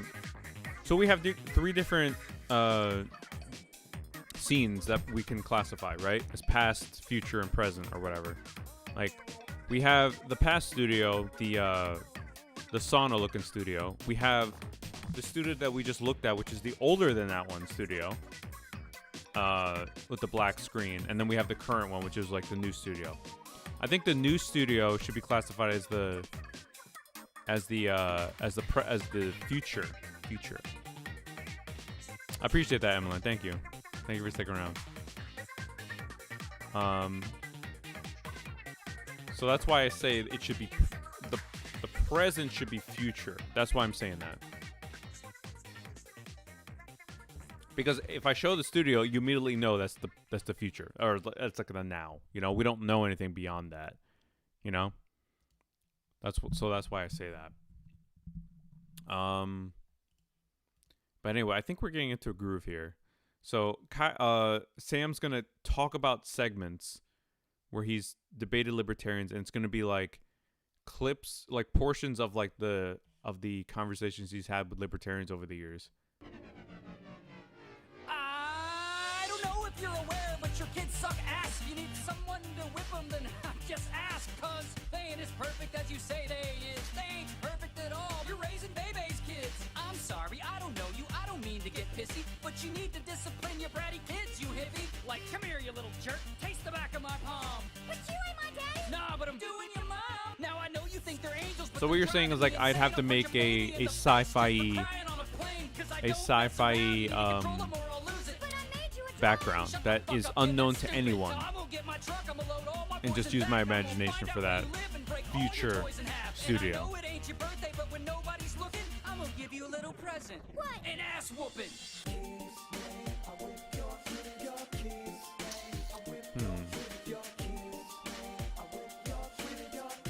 I'll make a cyberpunk, Kyle.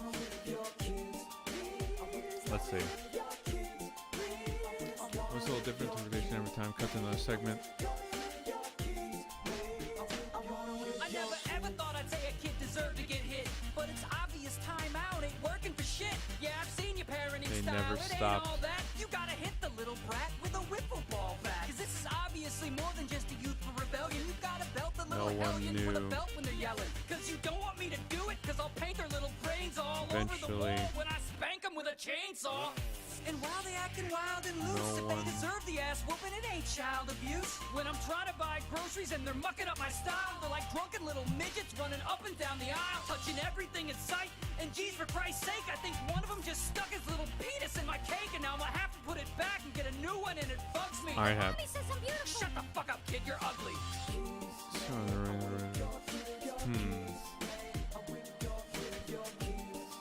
I think the idea that they win is it's more dystopian. There's no, it would just be like everything's destroyed, right? And so we're trying to prevent that from happening.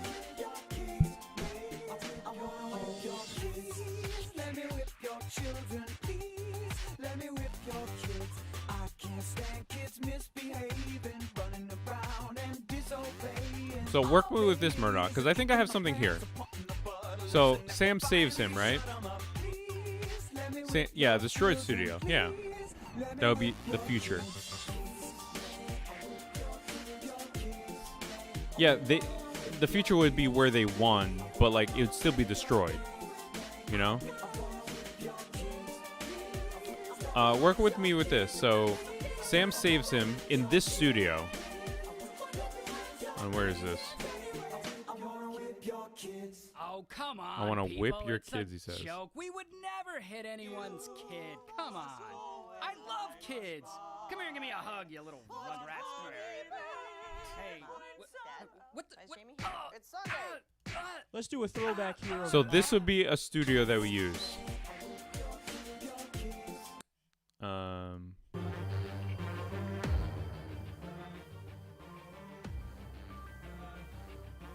So we would use this studio, right? Bookshelf, the background, the Toshiba, the desk, the mic. Like maybe Sam could take the mic and just like jam it in her eye or something. Some shit like that.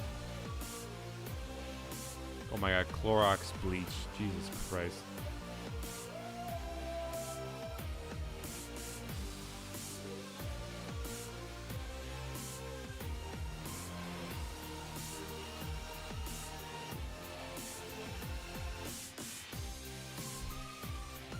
You'd rather have the saving from Ayn Rand? You mean the destruction of Ayn Rand? Because that's what we're talking about.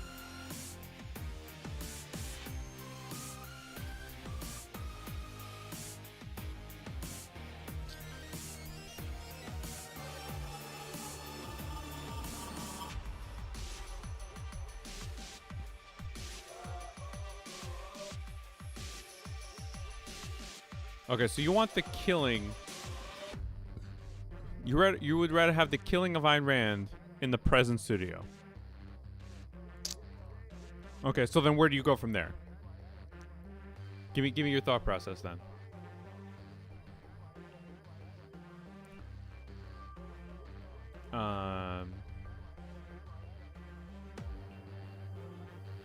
Yeah, you really want that TV to be used. I'm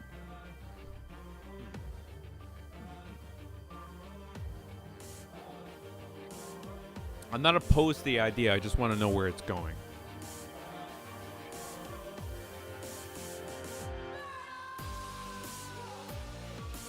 Because then why would he have to go in the future? Because if he goes to the future, which is now, there'd be no need for him to go in the past.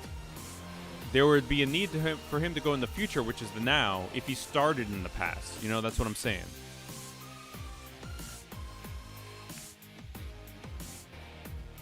Because if he comes to the now, like, you know, yeah, the past is now. The past is the current studio. Past is now, past is present, future is future. This is why I wanted your guys' feedback, because dealing with time travel is pretty complicated. So, yeah.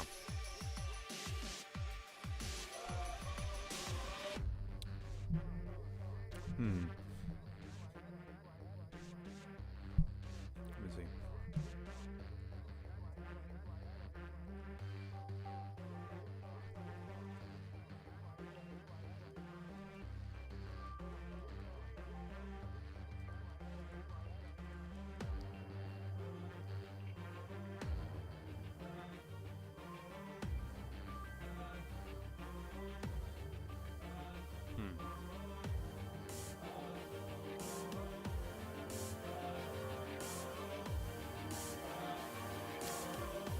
So, so what you're saying is Ayn Rand is the catalyst to Libertarian Day.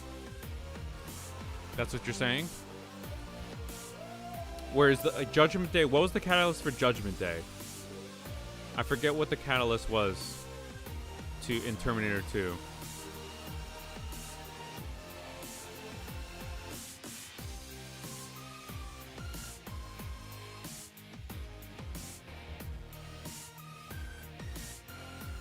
Did you ever play this game, Sofa?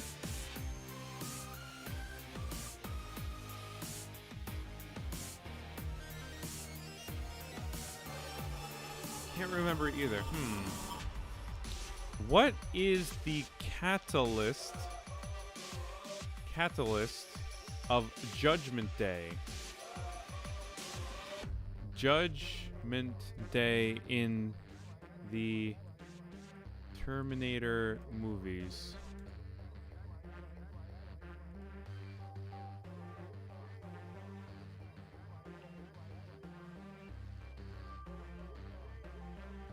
Let me see.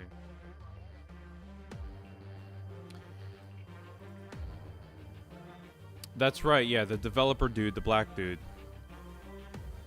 Judgment Day happened at the end of 2. No, Judgment Day happened at the end of 3. You're right.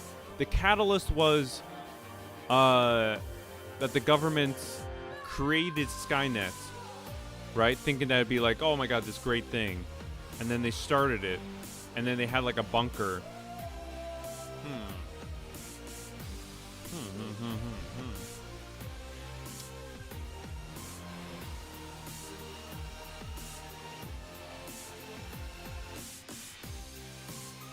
So I have a hot take on this franchise. I think Terminator 1's better than Terminator 2.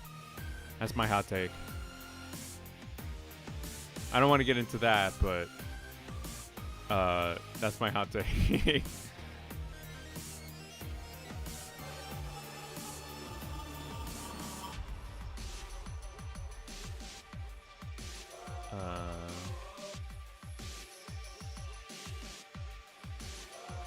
To be honest, I want to like have a conversation with this over like a game of Sonic Shuffle with Biggs right now. I would not mind doing that. I just want to get like a you know, a base set up. Terminator and everything that doesn't exist. I mean, that's a fair. I mean, to be fair, Terminator Salvation is not bad. I actually enjoyed Terminator Salvation. That's my other hot take.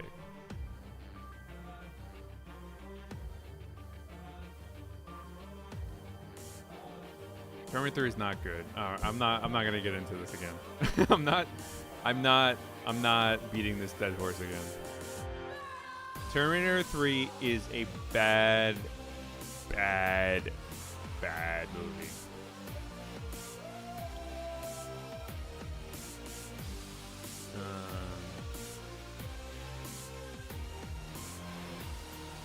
Okay.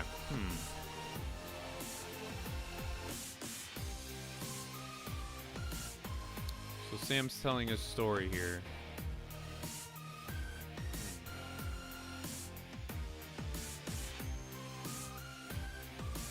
So Sam saves him in the past or the future, we don't know yet. He tells the story of how you debated libertarians for so long to no avail. Cut to a segment. For years I've debated these people and still the calls came in. I was told a different interpretation every time. After years of debating them, they kept calling. Nothing changed. The same batshit crazy the same batshit crazy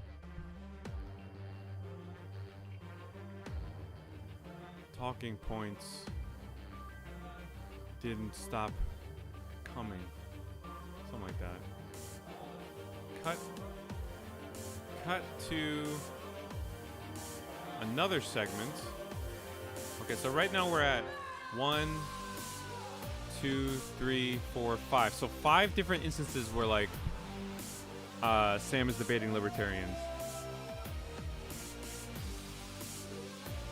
Okay, now cut to Sam after he saved Kyle.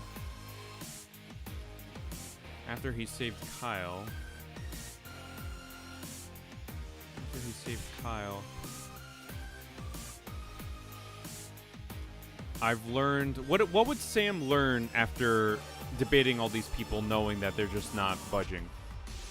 I've learned that there is no talking to these people.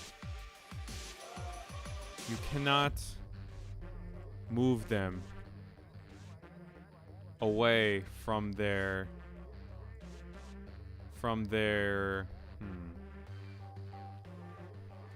belief that jetpacks are better than roads. Some shit like that. All right, Hat.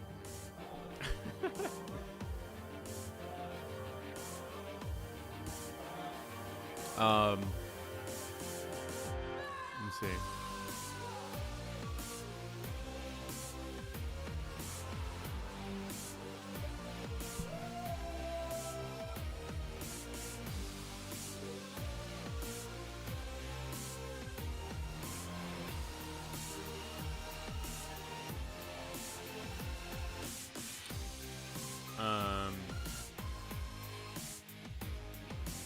Let's see. But there is hope. And it must be protected.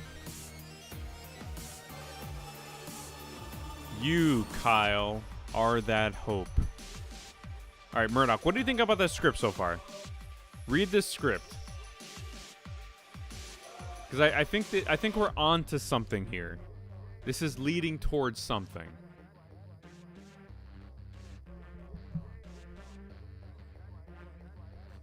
In my estimation.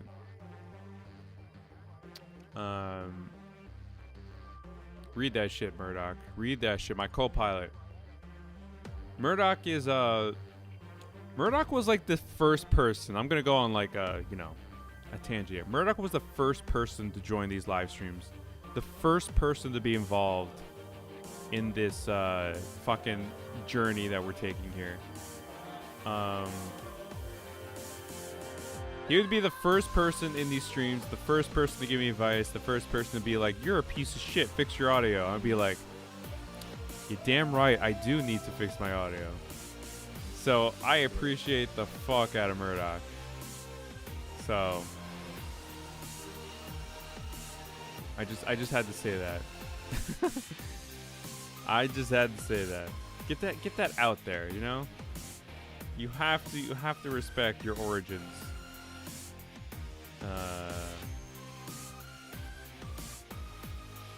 Can I zoom in? Oh, I'm sorry. Let me make this bigger. My apologies. Is that better? Hold on. 36. There we go. Is that better? It should be better.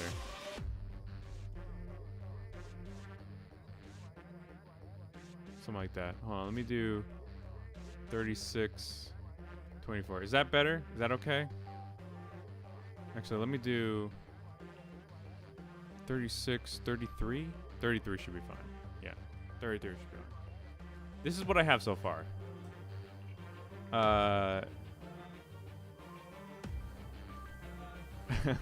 Electric Discharge, what's up, man? How you doing? Dude, I'm telling, this is gonna be better than the thing you just watched. And the thing you just watched is like already my peak. Like, we're gonna explode. Okay. You, Kyle, are that hope and must be protected. Something like that. So now what? Now what?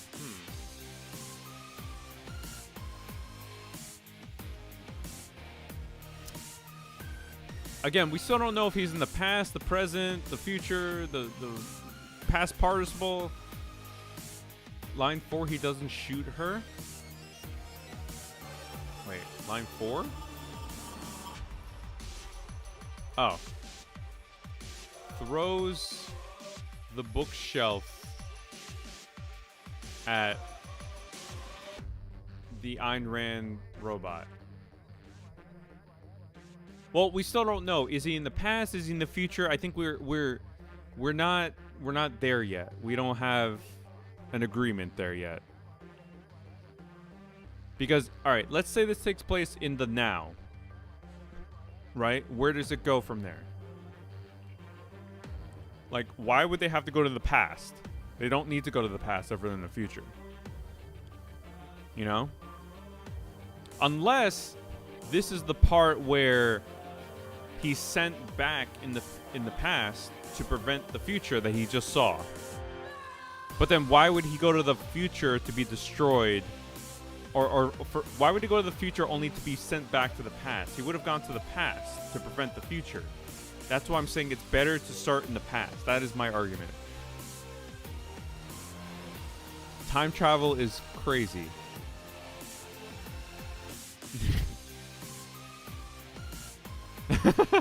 My head hurts too, but I think I get it. I think I'm there.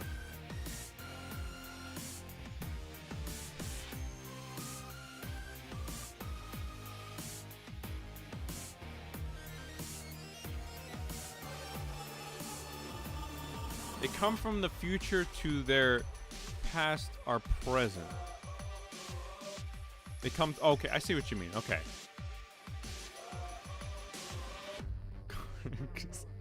If Corin is... So, yeah, originally I said in the beginning, like, what if it was a Terminator 2 scenario where, like, Corin is Kyle Reese and has to protect Kyle's mother, or this woman that we don't know of, who turns out to be Kyle's mother. And what... Oh my god. Here we go. What if the woman Corin has to protect looks like Kyle, but it's like a lesbian Kyle?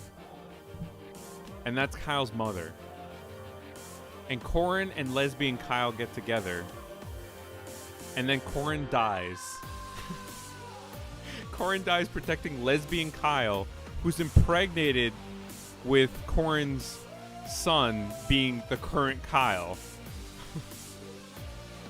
And then that's what he has to protect. It's so...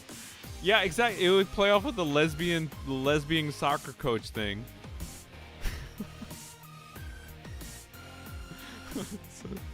It's so stupid. It's so stupid, but it's like the perfect like amount of stupid that I would be okay with.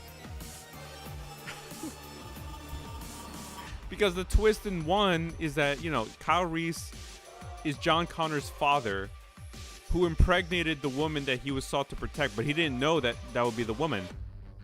And that woman was impregnated by Kyle Reese to be the hope for the future, which is why Sarah Connor had to be protected.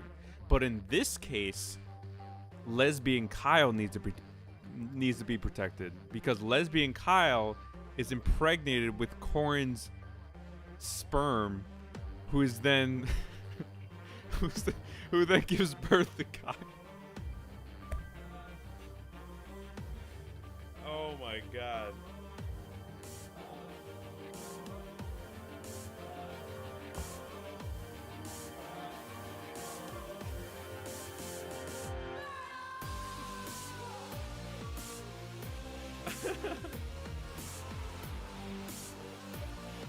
See, I think we're getting into like fan fiction right now. I've created my own fan fiction of my own shit.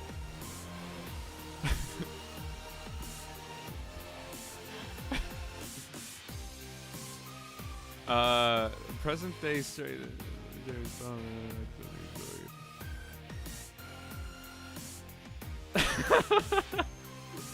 Dude, I'm not high. I just, you know, just having a few drinks, you know? I've only had like 2 drinks. This is 2 drinks. I'm not even that intoxicated.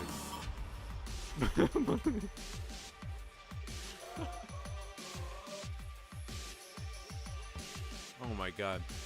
To make sure that okay, so hold on. Murdoch's saying the present day strike didn't help and the Liberty Day still happened, and then the next episode they need to go back in time. So who's they?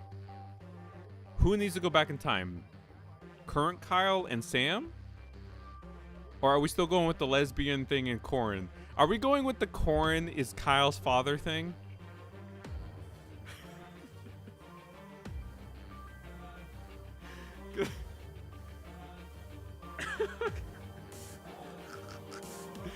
Oh my god, because it'd be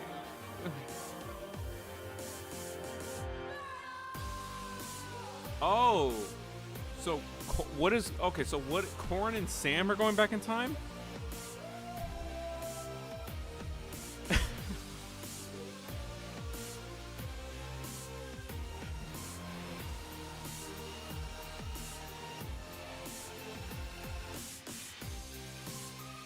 See, I think we're getting into weird territory, right? Like, and weird for like even us. Like, this still has to make sense.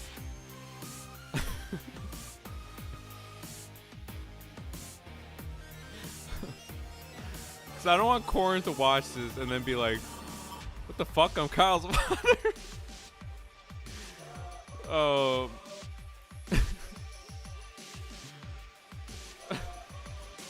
Oh my god.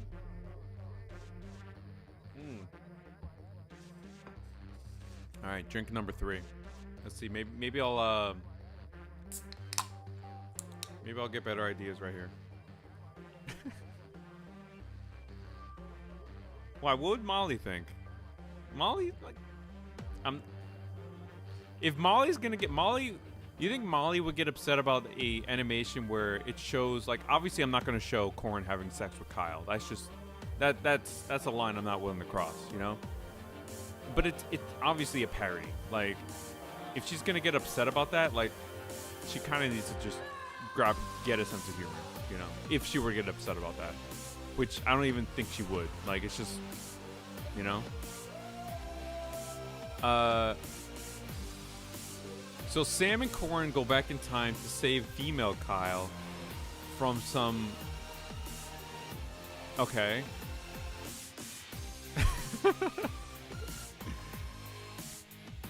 So, okay, but does it turn out that Corin is Kyle's father? Because I think that's a little too weird. Even though it's fucking hilarious.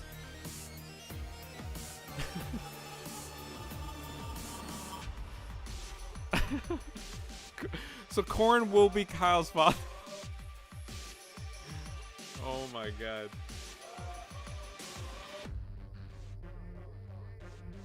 Okay, insinuated. Okay, so it's not clear.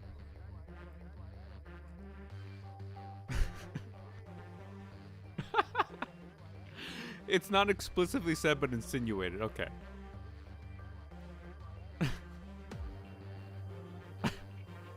So this will be perfect for like, because we would call this Libertarianator 1, or just Libertarianator. And then hold on, is it Terminator 2: Rise of the Machines? Terminator. Oh no, it's called Judgment Day. It'd be called Libertarianator 2: Libertarian Day or Liberty Day.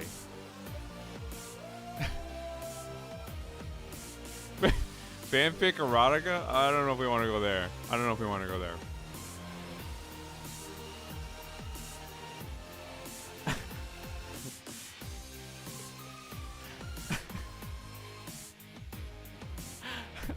Where's Hat? I need Hat's opinion if this is too far. I need someone else's opinion. Sofa's not on board. Murdoch and Che are clearly on board, but I need to know who else is. I need more adults in the room. I need to know if this is really worth going with.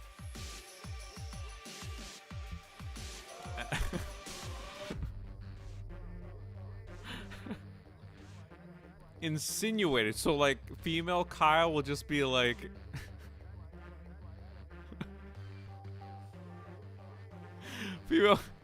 female Kyle will just be like pregnant at the end of it, and then Corin will die. Like, what will happen? All right, please paint me this picture. Kyle and Sam. Okay, go from the beginning. Murdoch, go from the beginning. How does the episode start? Why does Corin interview Ayn Rand for some reason? Because if we're gonna use Corin, I need Corin audio. And if I tell Corin, hey dude, you're gonna be Kyle's father. Can you say this line? You'd be like, what the fuck's wrong with you? So keep in mind, I don't have Corin audio. Keep in mind of this. I could do an Arnold Schwarzenegger impression and be Sam in this case, but I won't have Corin audio.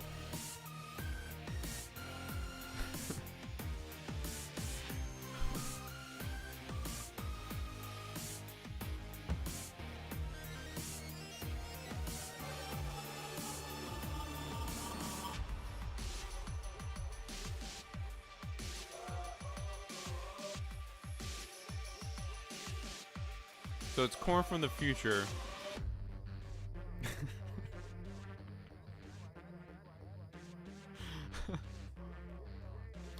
Okay, so what if hold on. The old style mute films?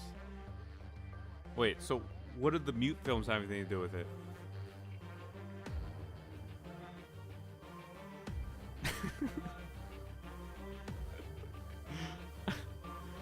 Oh my god.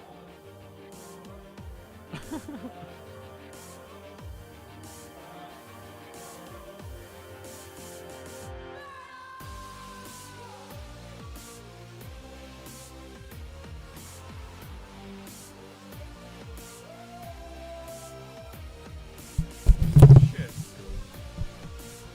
Hold on, I need sound bits. Oh, I get what you're saying. But I don't want to,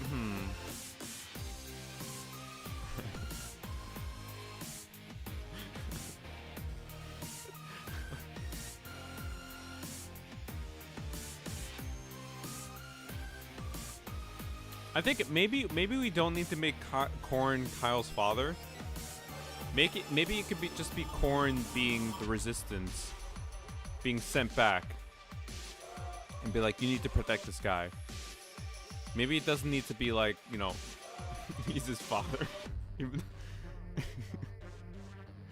Even though that's fucking, I don't know why that's so hilarious. I just don't know.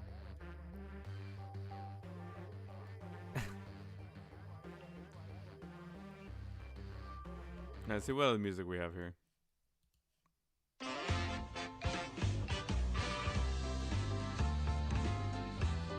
So you're saying it needs to be implied that Corin is Kyle's father?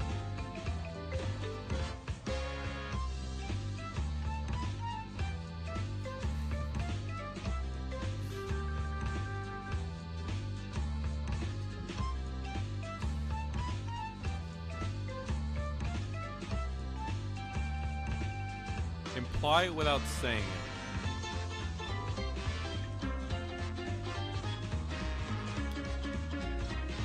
Okay, so if we're gonna imply that, and I'm totally not on board with it yet, but if we're not gonna imply it, so how does this script that we have here, talking happen? Yeah, talking happen, like they talk and then like you see like the text play through. I know what you're talking about. Yeah.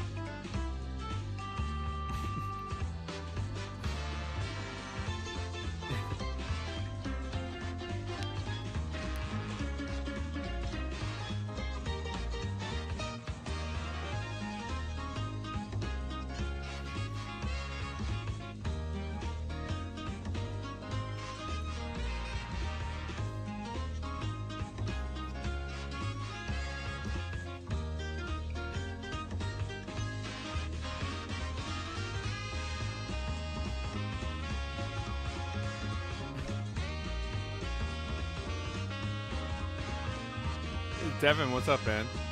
Yeah, we're doing Sam Cedar cameo next time. Okay, so that's okay. So if we're going back to that era, so what's happening? Where are we right now? So is Corin there? Is Kyle's mom there? Like, what is going on there? Explain to me again.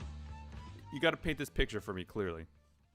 Because right now it's just fanfic like erotica right now. And the meals that I received were the salsa verde enchiladas, harissa sweet potato pockets. This is like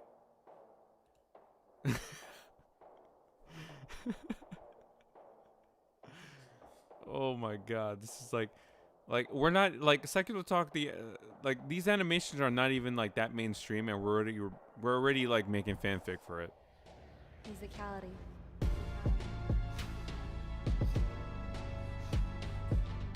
Okay, scene 1. Okay.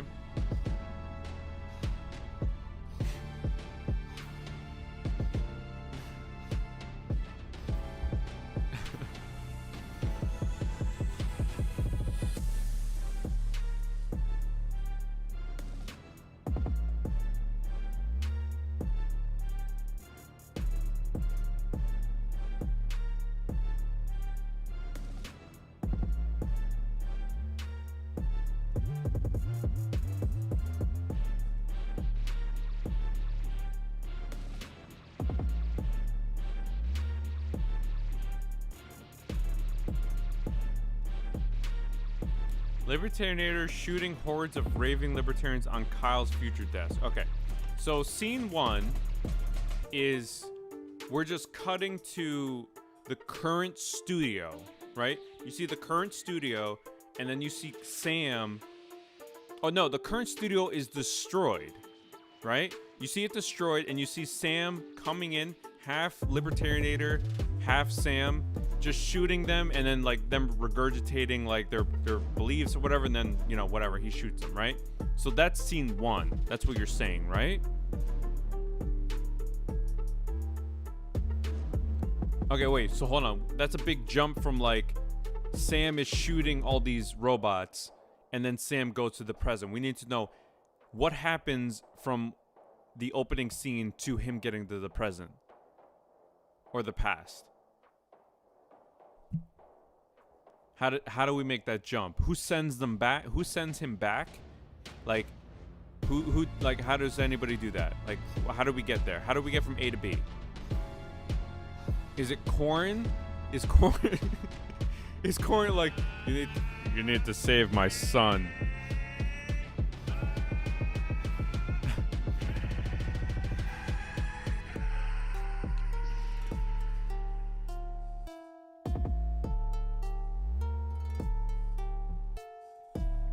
Right, but like we saw in Genesis, so that's why I'll give Genesis some some points where they showed the moment when they sent Kyle Reese back. So what you're saying is that we should start from Genesis. Corin with baby eye patch. Okay, so what you're saying? Okay, so we start from Genesis, where Sam is making his way toward the Resistance, and he's just like shooting these robots, and then he meets up with Corin, who has like an eye patch, and saying that you must like save the hope of the universe, or the hope of humanity. And then here's a picture of him, and then he shows him like yo, here's the thing. Corin shows him a picture of Kyle with like the orange hat and like the gangster looking shit. Like, you gotta save this guy. Like, that's pretty good. That's pretty good. That's pretty good, actually.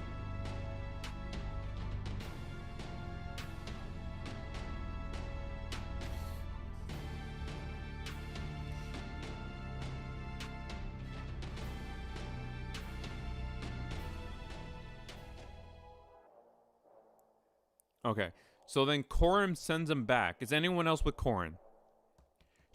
Maybe we should show all the progressive hosts who are part of the Resistance.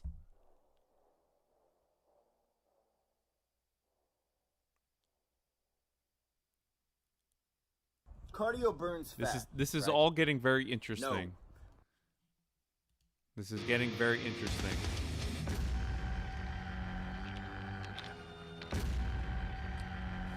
Devin, all right. The funny thing is that in real life, Sam Sear actually secretly loves the Vader, even though he knows. Exactly, that's the point we have to make. Like, I was thinking like he would make that point to Kyle, where it's like, I've been debating them for years.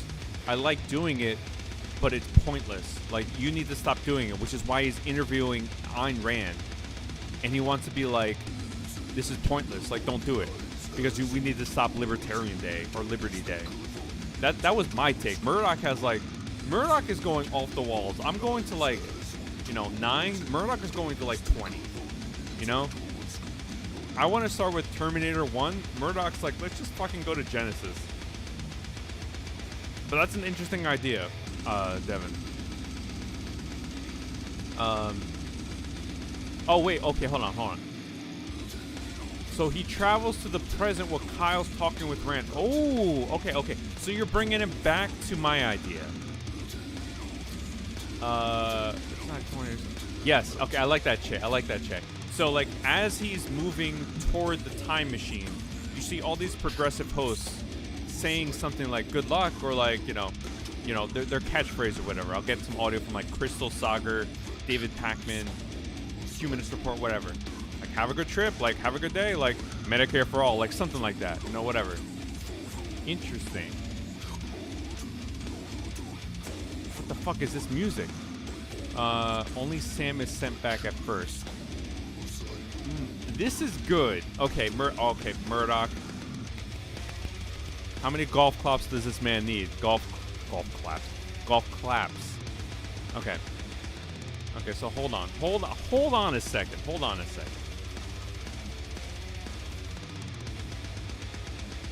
Okay. Alright, this music is not getting me excited. Okay.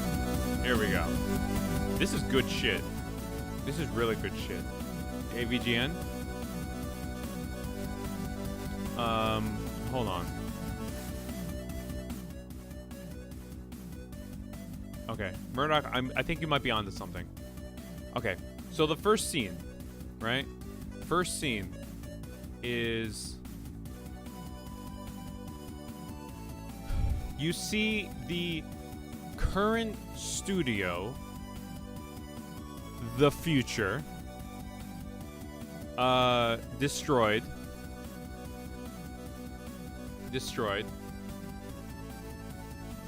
Sam runs across. He interacts with various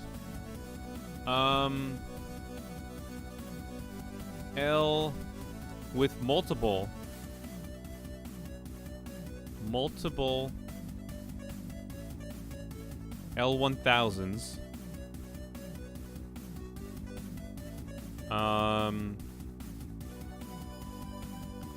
He then gets to the resistance base and meets with General Corin. Commander Corin. Commander Corin. Commander Corin. Okay, hold on. Hold on. Hold on, Murdoch. Hold on. Meets with Commander Corin, right? Corin tells him the situation.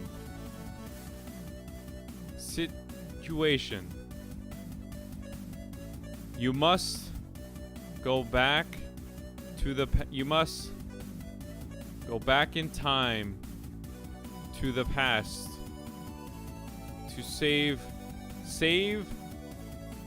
the hope of humanity. Right? What else would he say? He would be like, says, "You made it. You made it." Dramatic turn around from Corin. He has an eye patch. he has an eye patch. You must go back in time to the past to save the hope of humanity. Corin hands him a picture of that person, and it's Kyle, seen with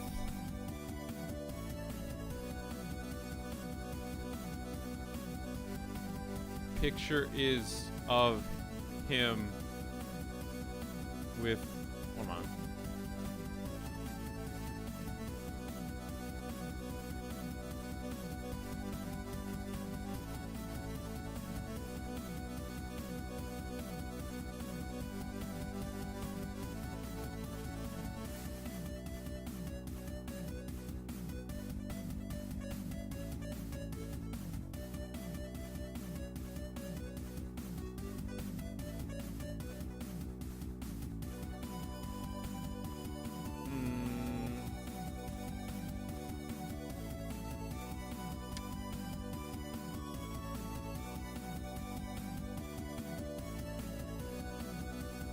I wish I had that picture. Where's that picture?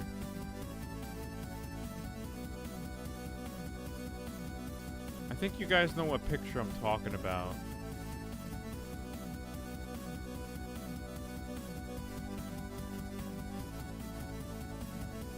Where is that picture?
Where is that picture?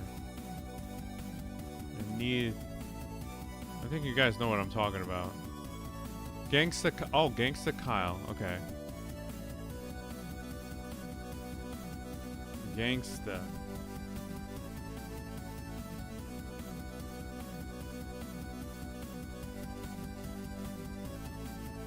No, it didn't show up. But you guys know what I'm talking about. That he has like an orange outfit and he has like a purple hat or something, or an orange hat and a purple outfit. You guys know what I'm talking about. But he hands in a picture of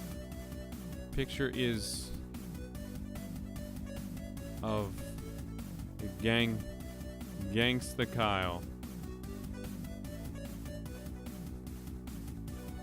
Sam looks up and acknowledges his mission. He then approaches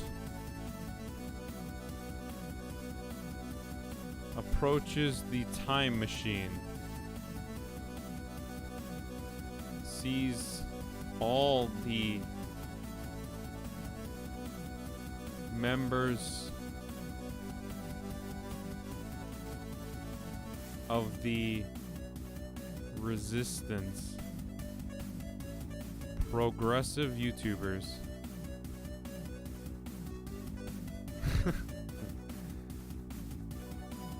passes each one.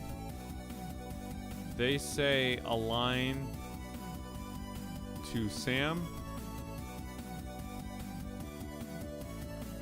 Sam reaches the top and Corin stops him.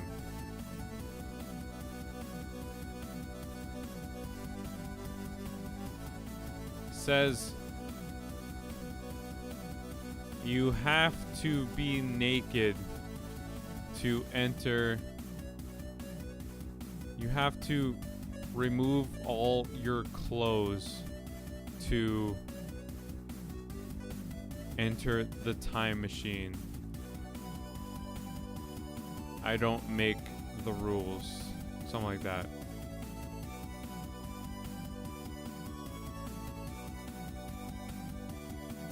Oh, it's weird, I know, but I don't make the rules. Something like that. Can we jab on the usual right wing? Sam goes to the present. I don't know how to explain things like how stuff has that future has changed, but still Liberty Day is happening some form next episode and then similar. Okay. Something like that. You see Sam in the machine to be ready for transport. Okay. The resistance, yeah, but the resistance is like YouTubers.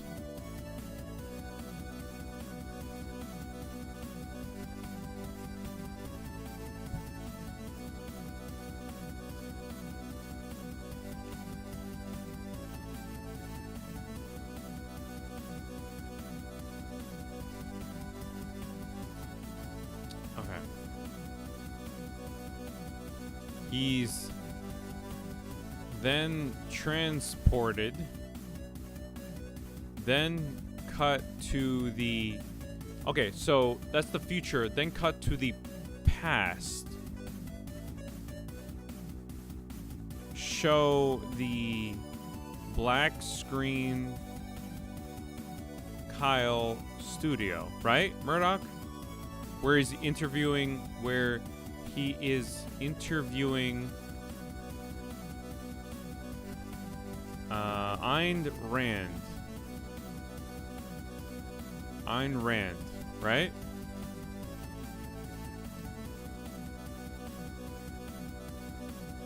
Right. Okay. Wait, he's going to the past, which is the black screen Kyle studio, which is this. He's going to this, correct? Which is the past. Right? And then Kyle interviews him. Okay, so now we're going to my point. Kyle interviews black and white Ayn Rand. No, not that? Oh, so to the present. The present. You really want that studio joke, huh? You really want that TV joke.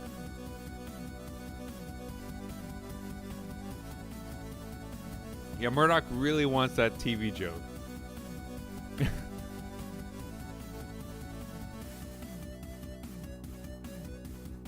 Okay. So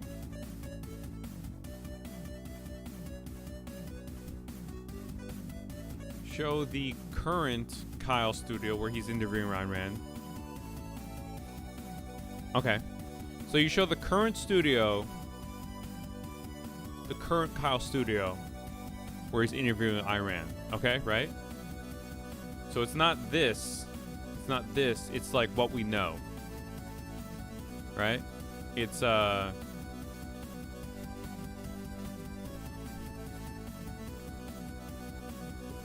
it's this. Collection. Okay, so it's this. So they cut back to this. Wow, this has a 1,000 views already. Wow. And no dislikes already. Nobody has disliked this, which is interesting. Okay, so to this. Okay. So then they have the conversation. They have the interview, right? Sam then, okay, so then they interview, then Sam then comes there, and then, hold on. And throws the TV at Ayn Rand. Okay, and then Sam tells a story, and then he reminisces of, you know, when Sam used to interview libertarians back in like 2014. Okay, and so then he monologues to Kyle, be like, you know, this is all I've been doing, and then Kyle, are the hope that are that hope and must be protected. So then, what happens then? What happens then? So then you cut back to the Sam, right? You come back to Sam, and then it's like current day. So it's this moment where Sam stops reflecting, and then Sam's like, you have to be protected. And then does Judgment Day happen here? Like, what happens here? Because here I'm stuck. How do you end this episode? Because I feel like this is a lot already. This is definitely part one where all this happens, and then this happens.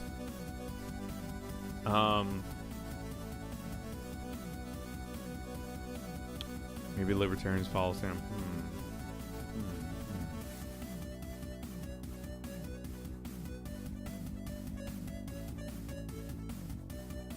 Well, you would have like a liquid, you would have something in the past or something in the future follow you in the past. Right? Like in Terminator 1, where something's chasing you.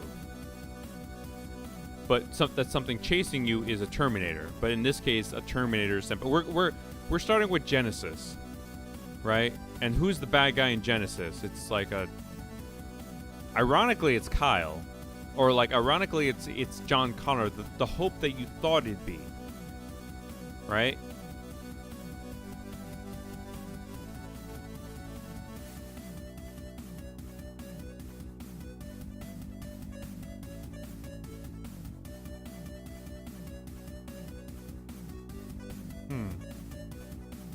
Because I wanted this to be a parody of Terminator 1, right? But this seems to be a parody of Terminator Genesis, which is alright, I guess.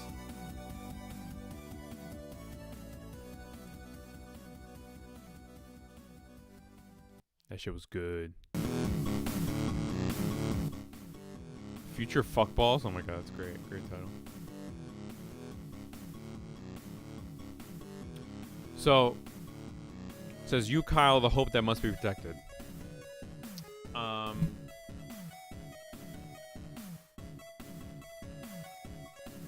Terminator Genesis.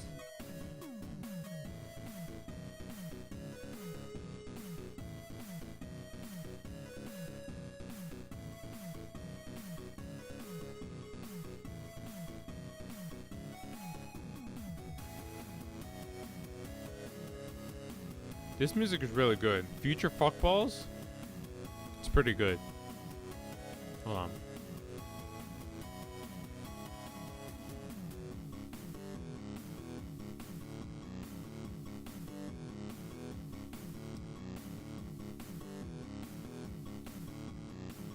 Okay. We gotta listen to this one. This is really good music.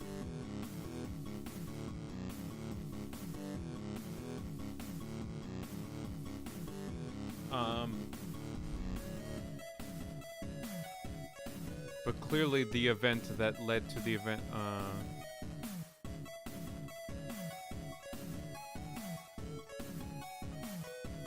it was in fact Kyle's mother who got infected with libertarians who then spread the disease.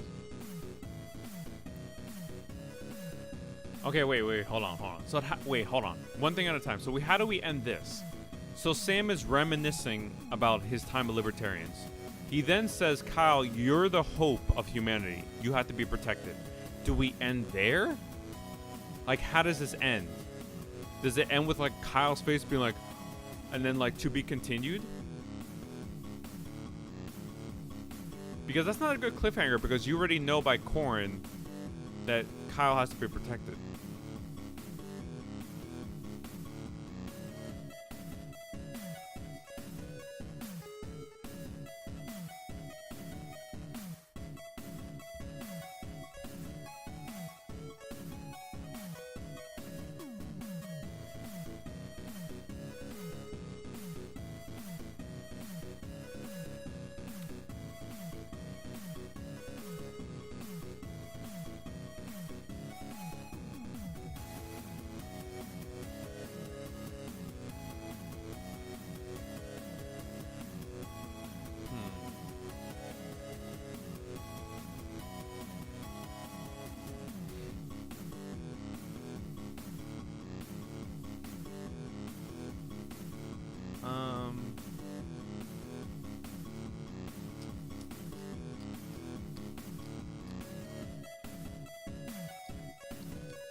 Okay, so a couple of libertarianators come and try to kill them. Sam wins, gets the Lauren. Oh wait, so now we're going back in the future?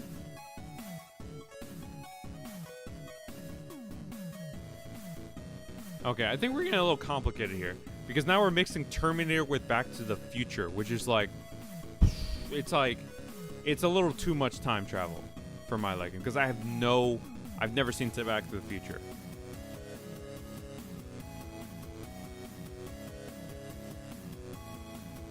I do like what we have here.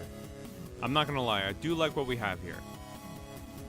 But I'm trying to figure out a way to end it, because my original thinking was, let's parody Terminator 1, let's parody Terminator 2. But now it's like we're parodying like two different things. So I think this should end with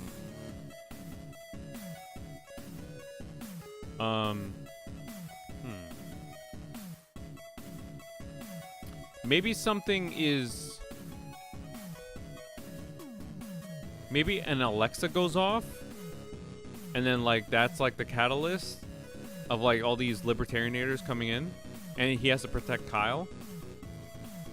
Let me see. Dramatic zoom to Kyle's face.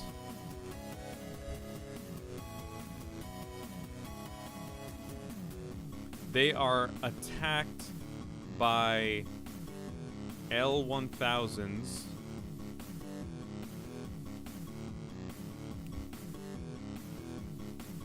I've never seen Back to the Future.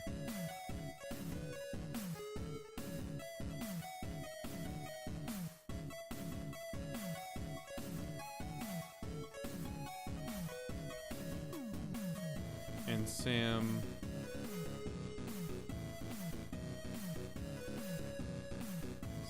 defeats a number of L1000. I don't know. I don't think I like the idea of like just random L1000 just appear in the present.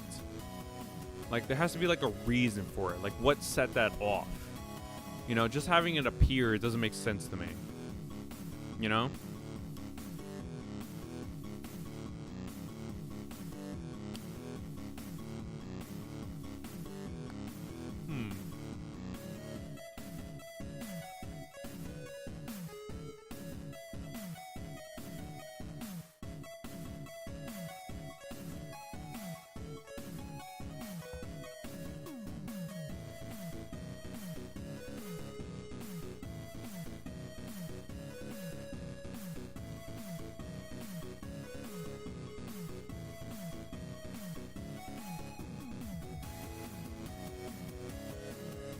That also... Okay, so they were also attacked by L1000 that also...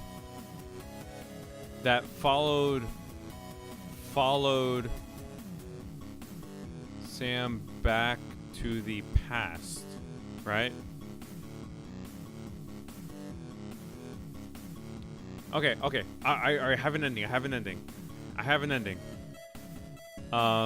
So Sam defeats a bunch of L1000s, protects Kyle, and then at the end, Sam says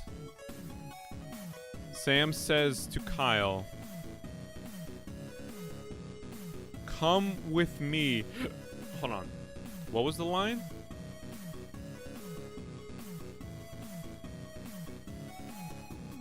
Sam says to him,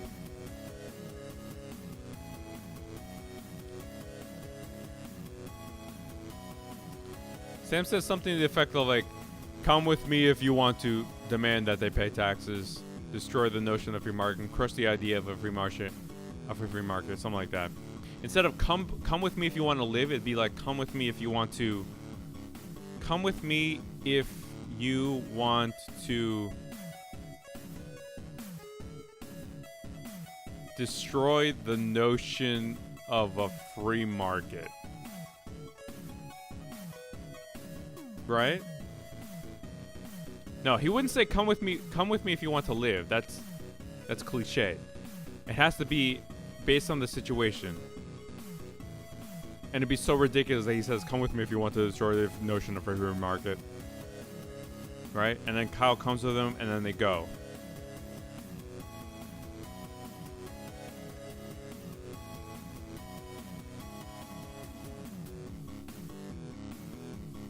Right. We're saying that like it's Judgment Day has already happened. Right? Where it didn't work like immediately, which is weird. So I agree with that.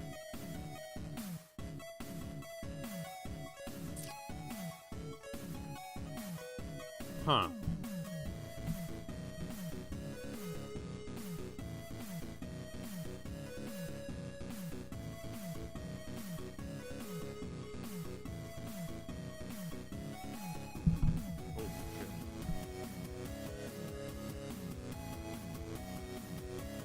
Sam then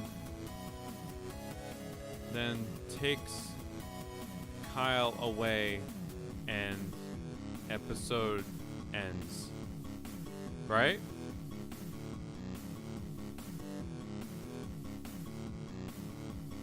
So yeah, I'm confused. Like, we're still entertaining the idea of Kyle's mom. 'Cause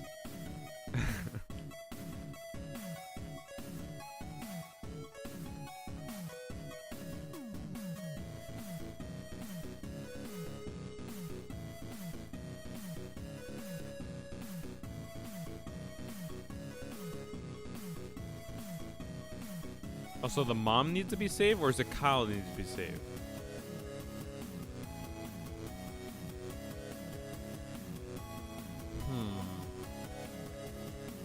Has it end with a clear cut back to the future?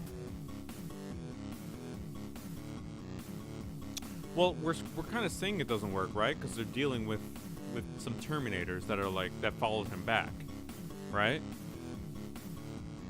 Or a Terminator that followed him back. And like maybe later on he fights like a more advanced Terminator, like a liquid one.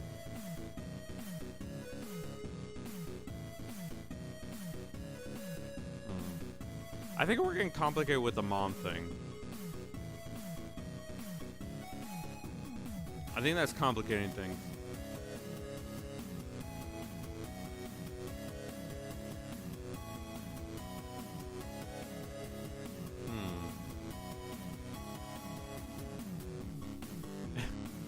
It seems complicated when we're adding Kyle's mom to this.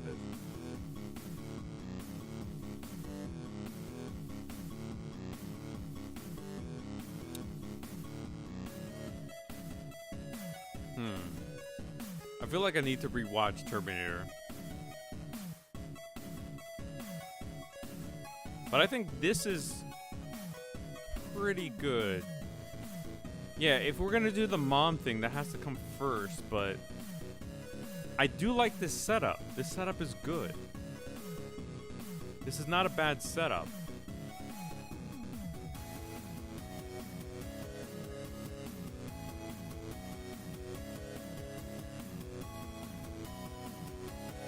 Because the mom thing would be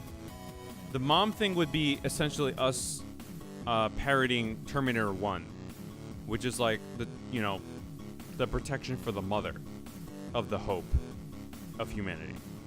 And we're just kind of skipping the mom thing, be like, you gotta save the son. Don't worry about the mom, just you gotta save this guy who's already born. You know? Like Corin's saying that you gotta save Kyle. You don't have to save the mother of Kyle, you have to save Kyle. So it's either we have to save the mother first or Kyle. We have to go with that. Because if we do Kyle, why are we saving the mother? What does the mother have anything to do with it? You get it? It doesn't make sense if like Corin says you have to save Kyle. And then it detracts to like, oh, you gotta save the mother too. Like, that doesn't make any sense.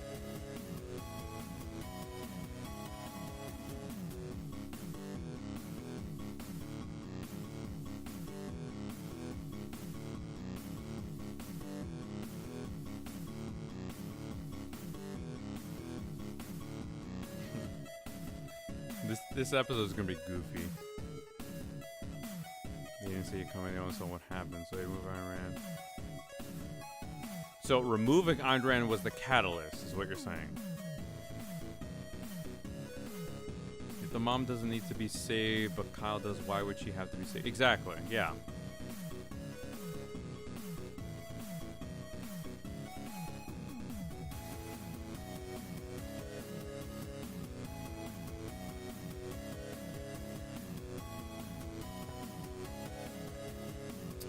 Biggs, are you in here?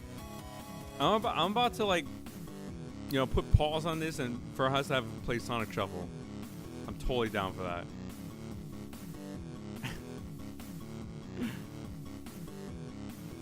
But this is good. We need a groundwork. This is good groundwork.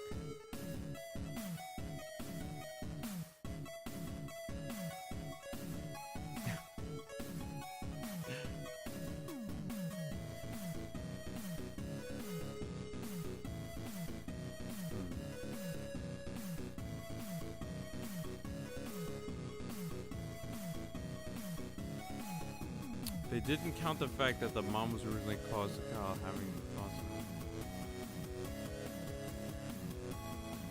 They didn't count the fact that the mom was originally the cause to Kyle having the thoughts that allowed the Ayn Rand interview in the apocalyptic Liberty Day.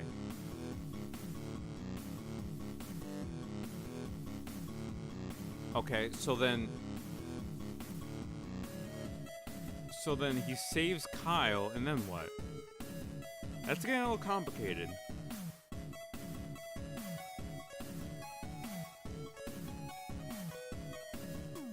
Well, it sounds like if they were wrong, like, then this would have to be like a 3-parter.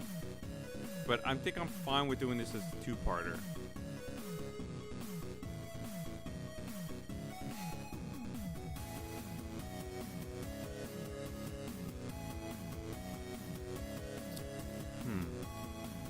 Okay.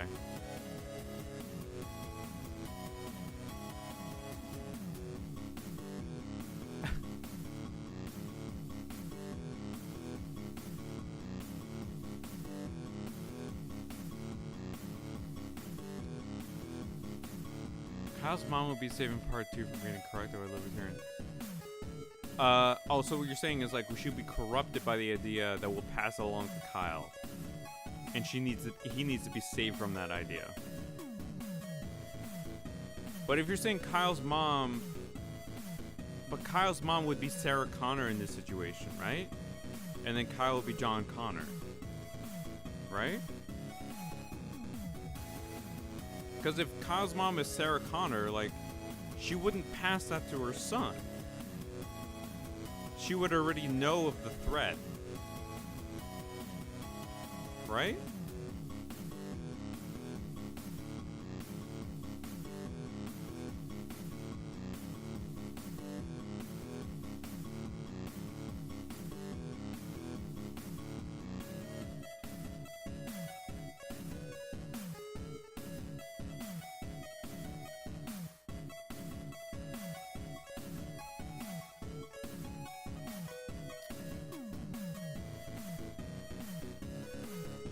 So she doesn't know.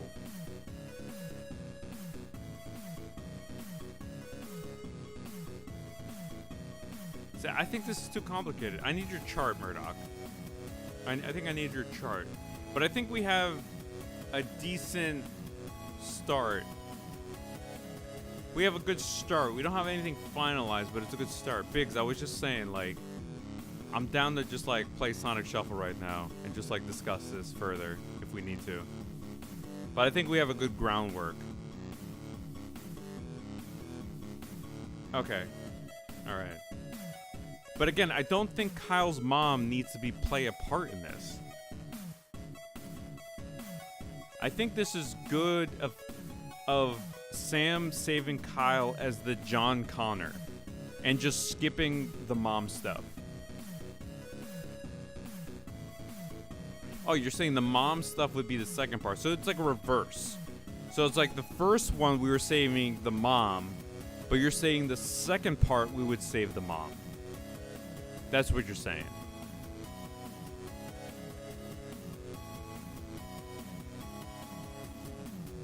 So you're saying for the first part, let's save the son, which is the second.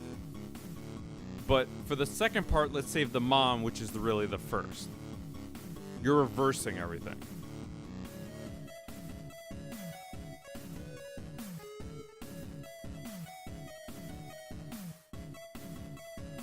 Okay. Interesting. I need to see your chart, though. Because it makes... No, I'm biased because I've seen the first 2 movies. And the first 2 movies work because you're saving the mom, and then the mom grows up knowing what she knows from the first movie into the second with the son being born. But you're saying do the opposite. I need to see how that works. I don't see how that would work.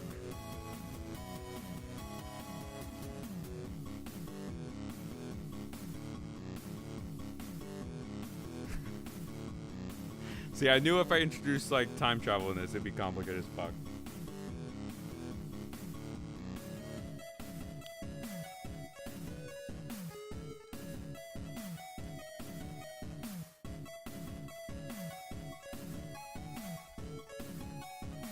Okay, that sounds good.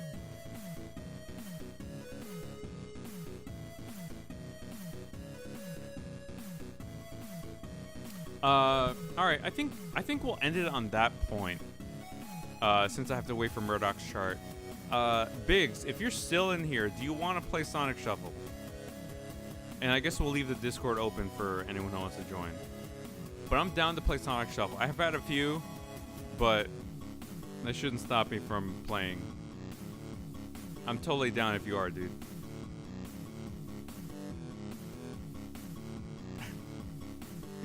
This.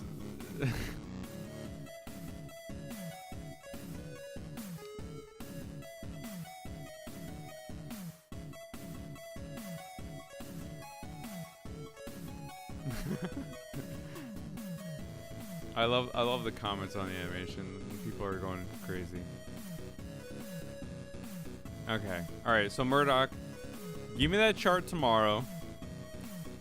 And then this is a work in progress. Right? Okay. This might be the dumbest thing that I make or the like the best. I don't know yet. It's still up in the air.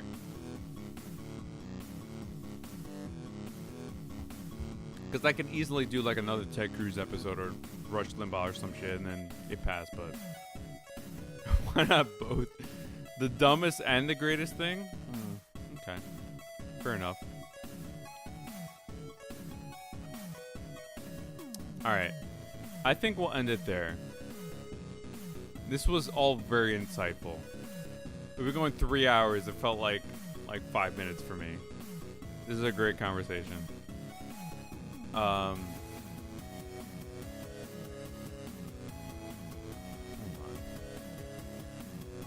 Yeah, we have a lot of good notes.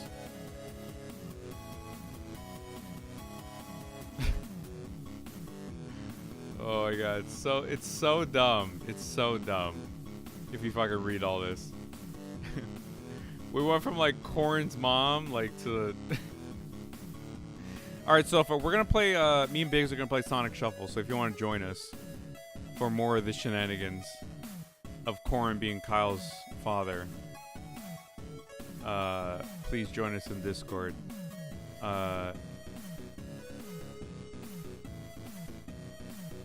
Dude, I can't believe like this song is called Future Fuckballs 2010. And like it's like one of the best things I've ever heard. This is so good.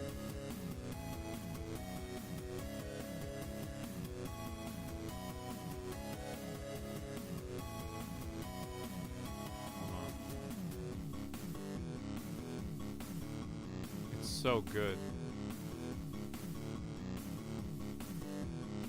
All right, Biggs, give me like 10 minutes.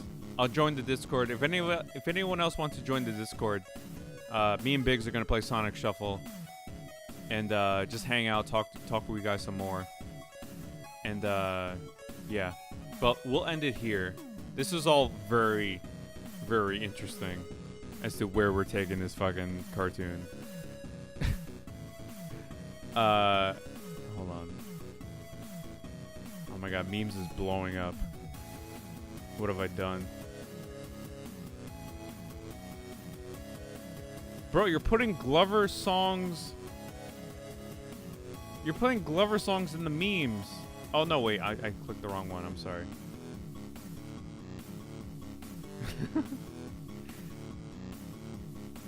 Okay. What's Sonic Shuffle? Murdoch. Join and find out. It's like a poor man's Mario Party.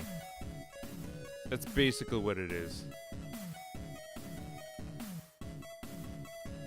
Jesus, thanks for all the recommendations, man. Appreciate that.